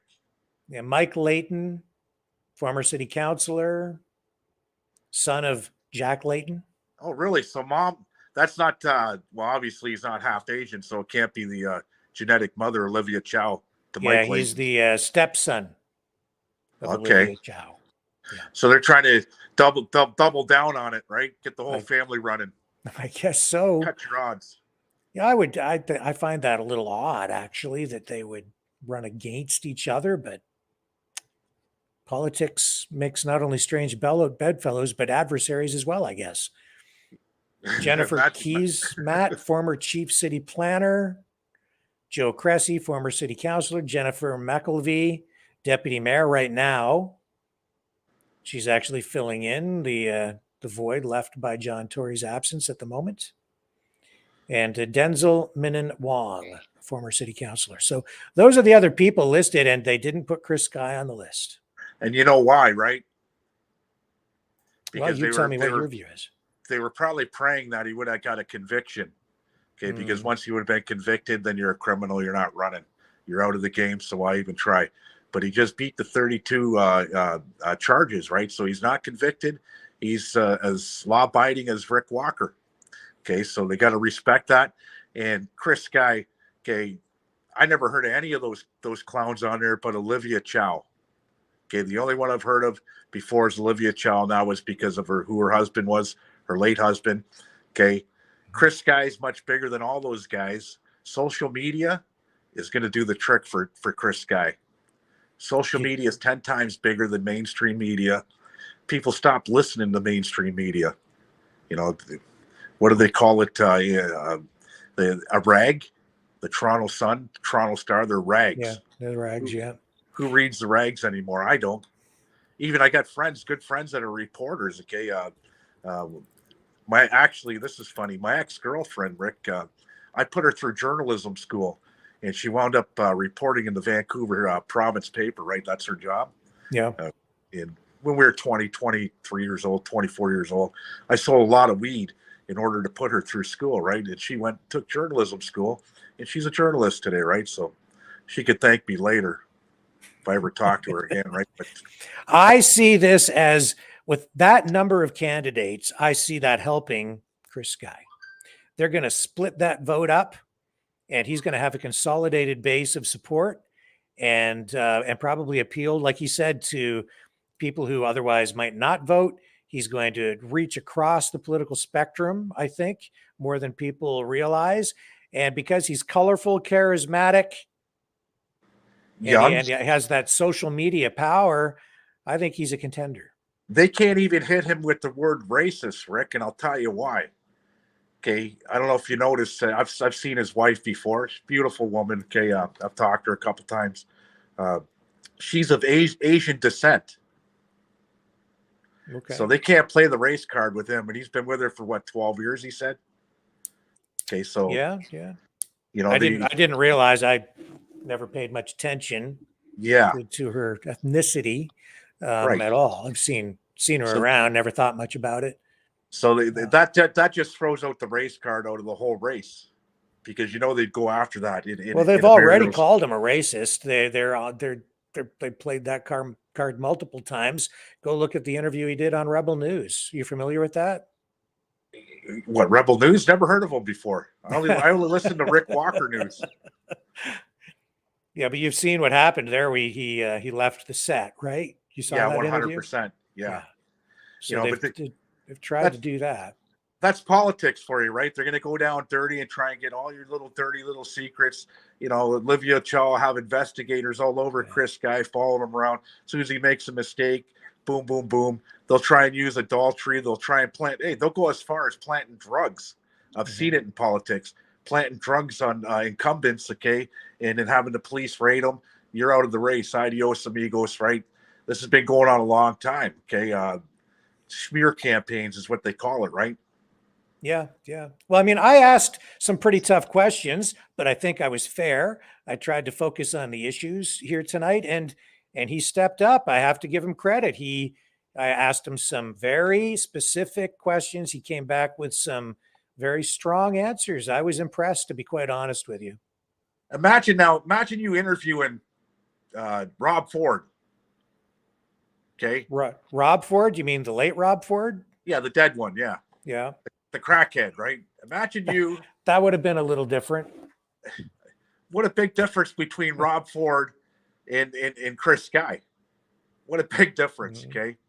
I don't think he could hold a sentence, Rob Ford. Okay. And Doug Ford also, right? Either one of them. But look how far it's taken them in politics, right? Some said, up until the last election, that Doug Ford could have actually ran for the conservative federal party. It probably would have won. Okay, by the way he talked, the way he looked, the things he was doing things, right? Now, the best thing that I see from Doug Ford today is he's not on social media. I haven't seen any of Doug Ford's Facebook pages, this and that. So it was tearing him apart. Every time he'd post something, somebody would write something derogatory back to him, right? The things that he's doing, right? And Justin Trudeau, he's on there, and every time I see it pop up on Facebook, I always have to comment. He's not doing a good job at all, right?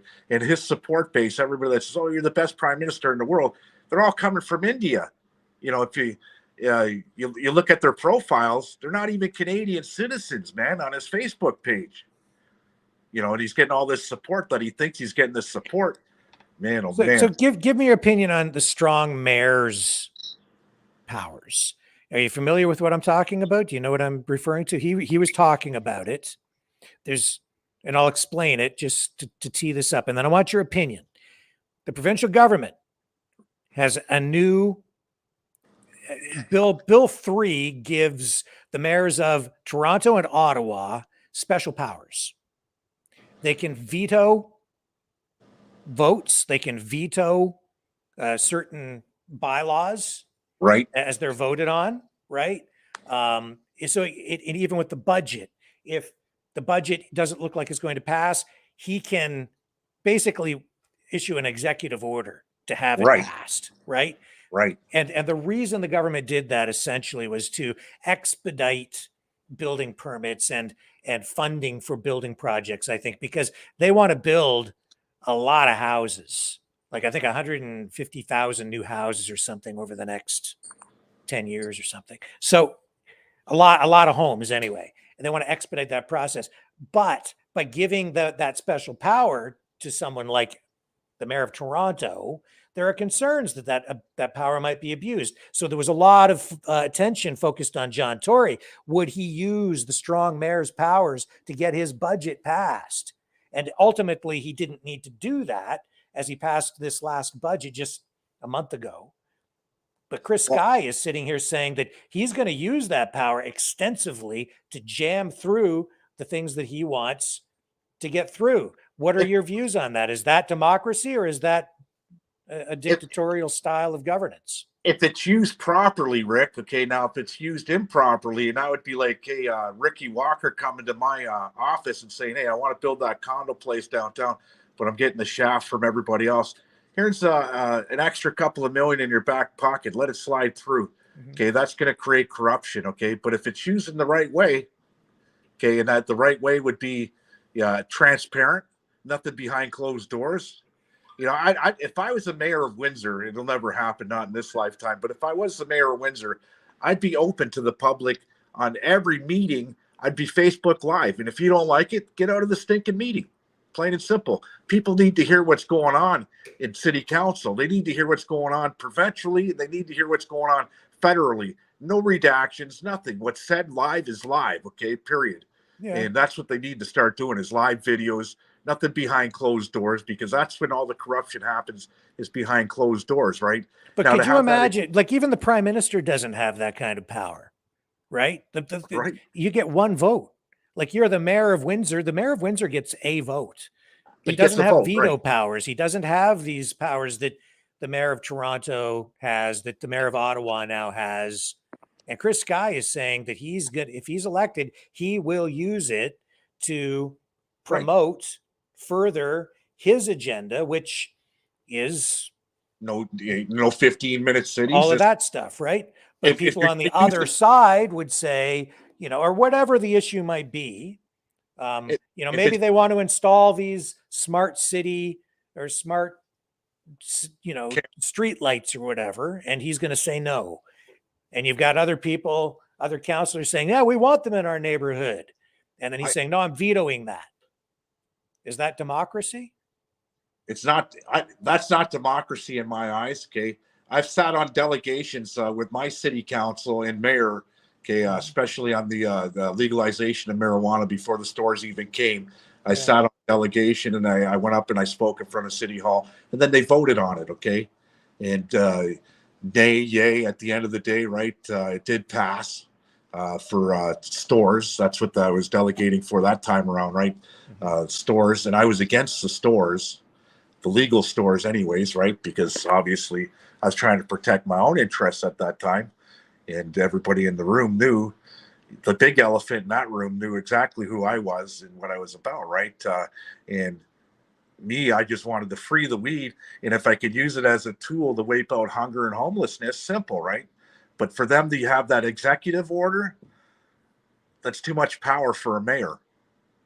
Yeah, well, he'll have it, and that's what he would use to prevent a lot of these globalist ideas, you know. So I mean, I don't have an issue with him standing in the way of these programs, but it's a complicated issue, right? We have to trust in who we vote for, right? And that's the thing, right? We've seen so much corruption over the years. Like I said, if you're going to give me an extra couple of $1 million so you and your family could build your condominium complex downtown Toronto, you know I'm passing that shit. I'm going to be honest with you, okay? I'm passing that, and I'm taking the $2 million cash and putting it in my Swiss bank account because I'm a crook. Okay, you're never going to change that in me, right? So that's the way it is. Like I said, if you're going to go Facebook Live or YouTube Live every meeting, every second in City Hall, even when you're using these executive meetings, that's a different story, right? But where do they draw the line? You know, there's going to be a lot of backdoor deals going on, Rick, and I'm not about that at all, right? Yeah. I'd like to be as transparent as the glass in my house. That's why I clean it every 5 or 6 years. Well, the Strong Mayors so you can't see Act, through. you know, that's all new. So we'll have to see how these mayors in Ottawa and Toronto end up using that additional power over time to see if it works or if it doesn't work. And I guess if it's not working, the province can rescind that. But if it is working and it's resulting in positive things, that's a good thing too. I don't know. It's something that they have used in some US cities. I haven't looked at it that closely to see what the track record is like down there, but it's very interesting, you know, and interesting to see how he's looking at that as a solution to some of the really serious big issues facing Canadian society right now, not just Toronto. And it's I've true. never heard of it till you just mentioned it today. Oh yeah. Yeah. You know, it's kind of a big deal. He's right too, you know, and this is, you know, it's not his fault, Rick. Hey, it's not his fault. Okay. He's running for mayor. Yeah. I mean, it's there. It's there. It's a power that's available to him if he's elected, and he says he will use it in this way. And any mayor coming in can use it in whatever way they decide to use it. It's not, see, it's very much like being a president of a city. Like the president of the United States can write an executive order. It's very much in the same vein as that. Yeah. But it's at the municipal level. And he's quite right when he looks at Toronto as being integral, a trend-setting municipality. You affect change in Toronto, and you're setting off a domino effect that has impact across not just the country, but you know, internationally as well, because Toronto is an international city. And these kinds of globally focused policies do come down in Toronto, and Toronto is an integral part of all of that. I've been saying for a long time, if you want to make change, you get involved at the municipal level, your school board, your city council, run for mayor, you know, get involved at the local level because you can affect more change there than you realize. You don't need to be a member of parliament or a member of provincial parliament. All of those policies trickle down, and the enforcement, the implementation of all of those programs comes down to the local level. And even enforcement comes down to your local police service, which if you're the mayor, you get to sit on the police services board if you choose to. Yeah, I should have told Chris Guy to watch where he gets his money for his campaigns from. You don't want any interference at this time.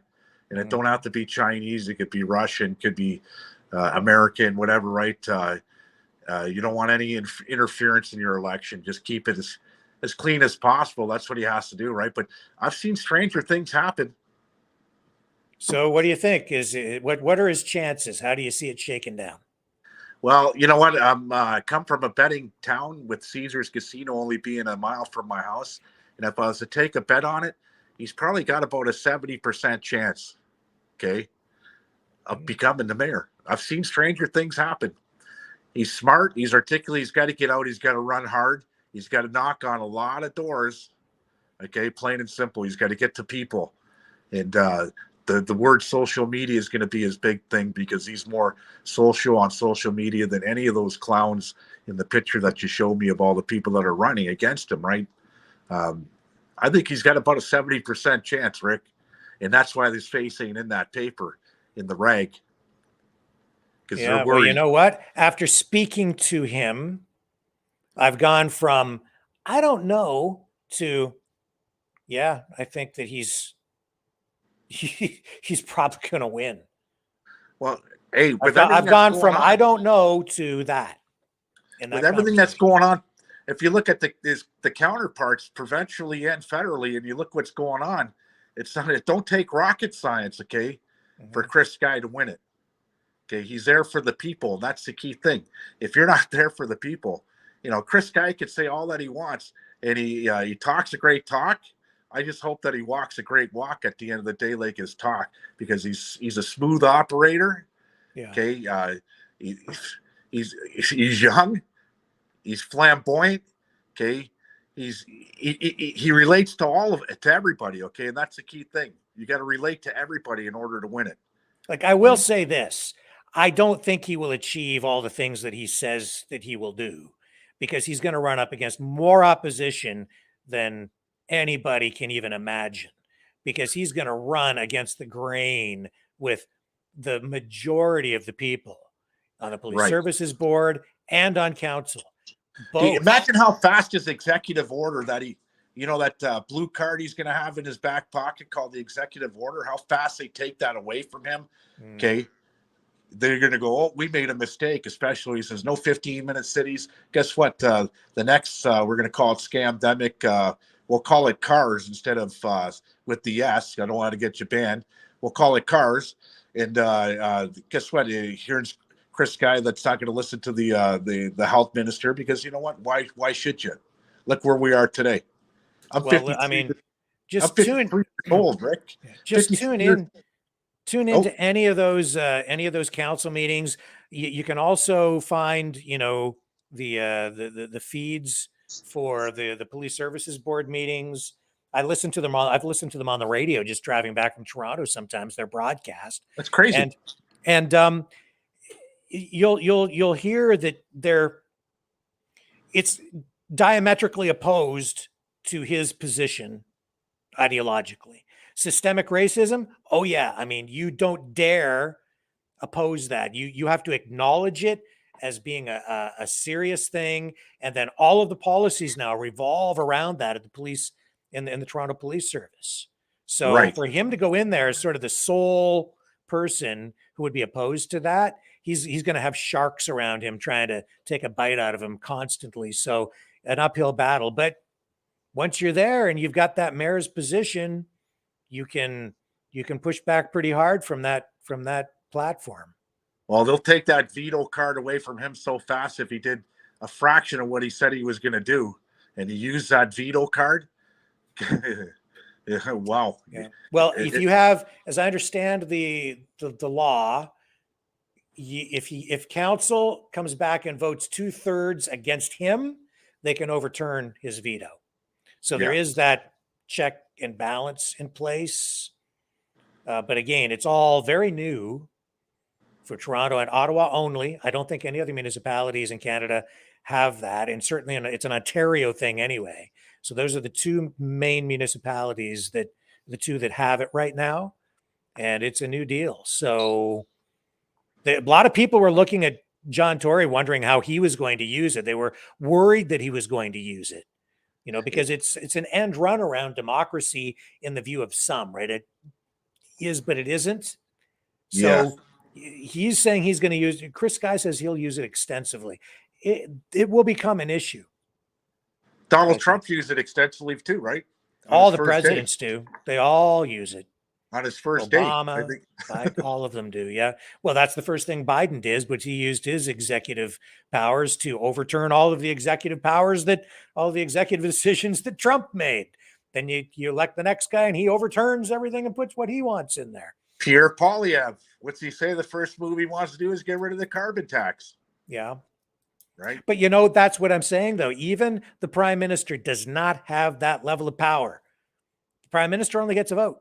He can't just sign, right? What he does have is his party whip to get all of his members of parliament to vote according to what the party platform is and what he wants. The only way the prime minister has that power is when he's a majority holder.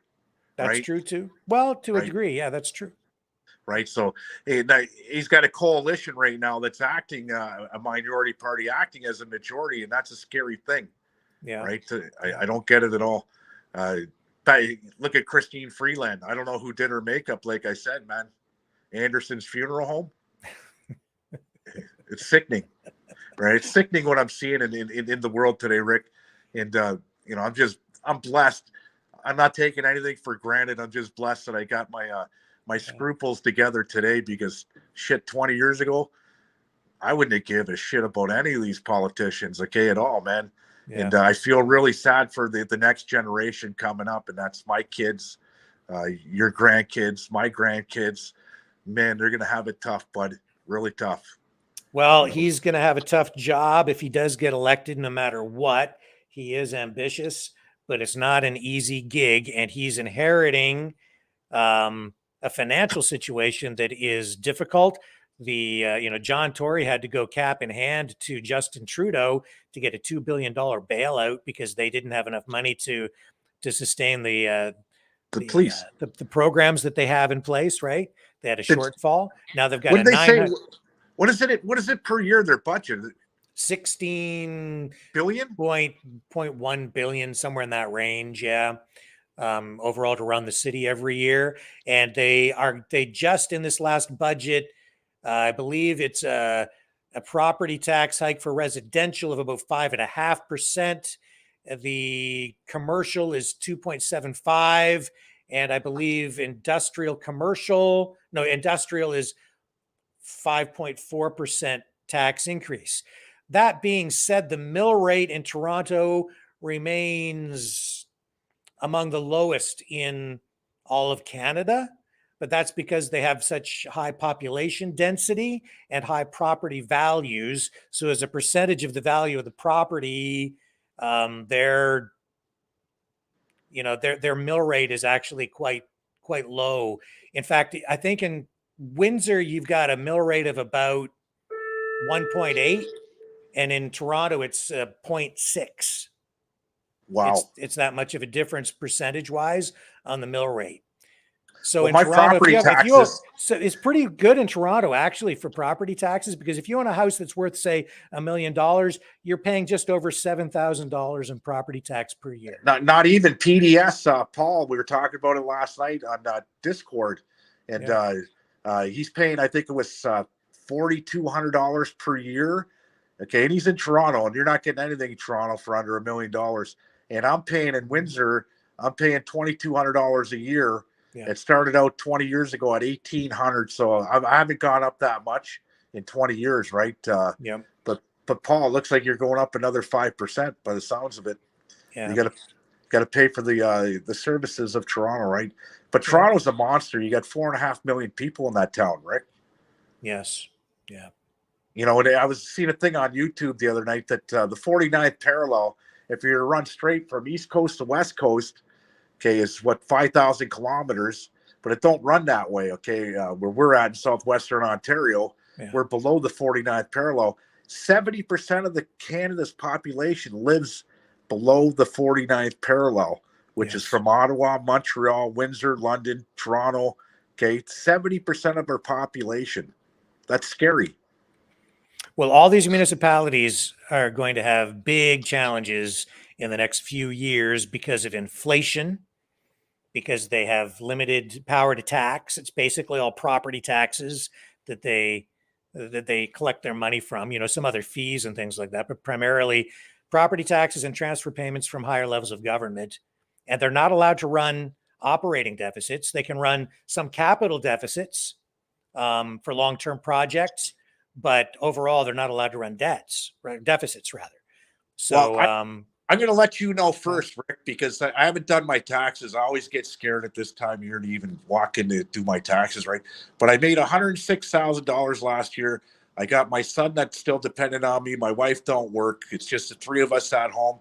I'm going to let you know if I get money back or if I'm paying. Right. So you'll be the first guy to know.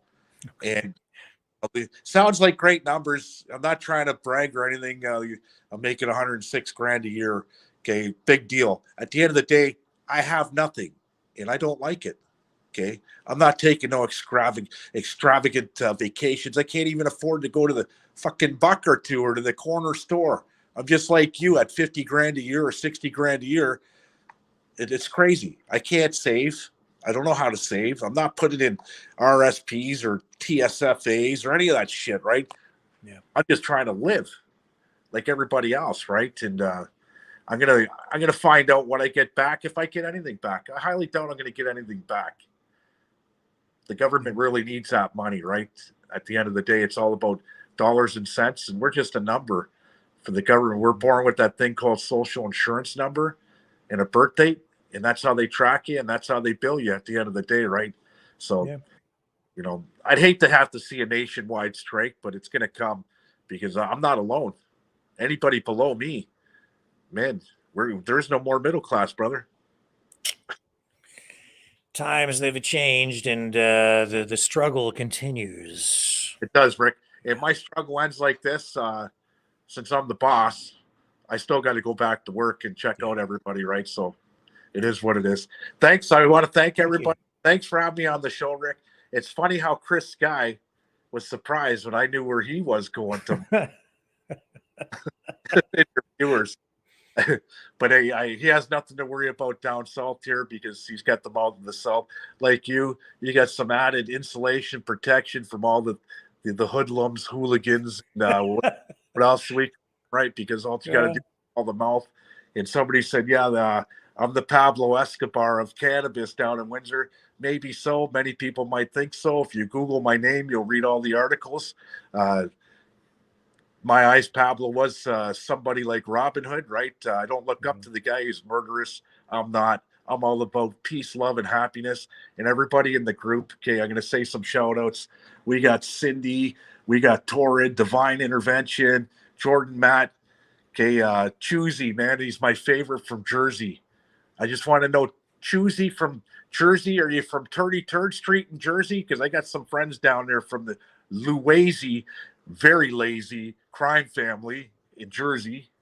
That's pretty funny.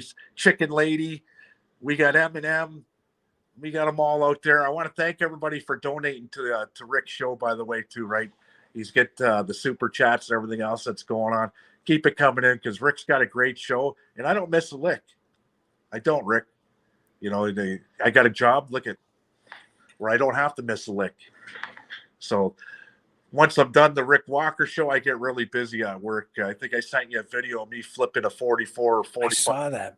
Yeah. Walk at 3:30 in the morning, right? 180 degrees with two cranes, and I do it so gracefully that I don't trust anybody else to do it because it's expensive when you break a crane or drop one of those jobs on the floor. Somebody gets killed at the end of the day, right? So I'd rather be in control of it and do it a safe thing, right? But I want to thank everybody, Rick.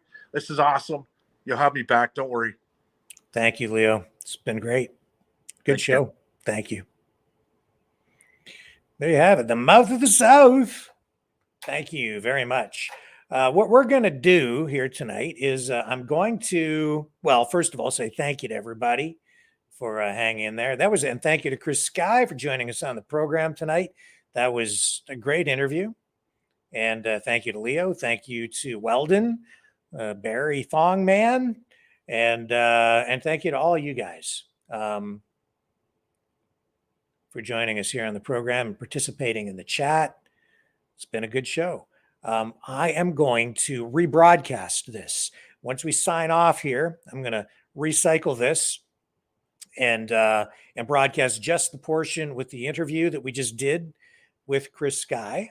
So it'll get rebroadcast again for anybody that wants to come back in. If you missed any of it and you want to participate in the chat room, that will be open for all of you that want to take advantage of that. And I'll set that up probably within 10 or 15 minutes of signing off here tonight. If you'd like to support the channel, you can do so at freedomreporters.com. Let me just bring that up for you here on the screen. Please make sure that you like, share, and subscribe as well. That helps it helps to get us up in the search engine rankings on YouTube. Make sure you hit the notification bell if you do subscribe on YouTube, and please consider subscribing over on Rumble.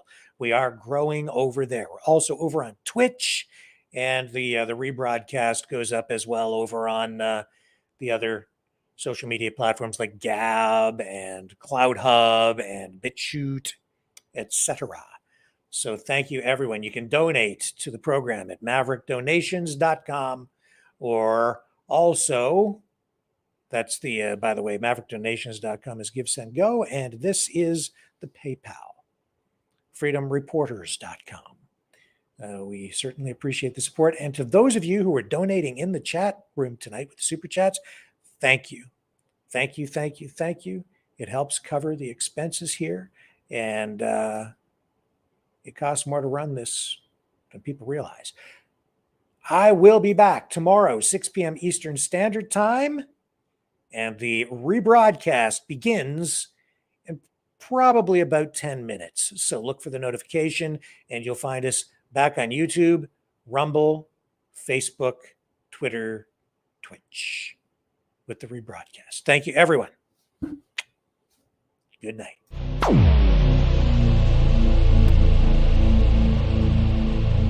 This has been a Maverick Multimedia production.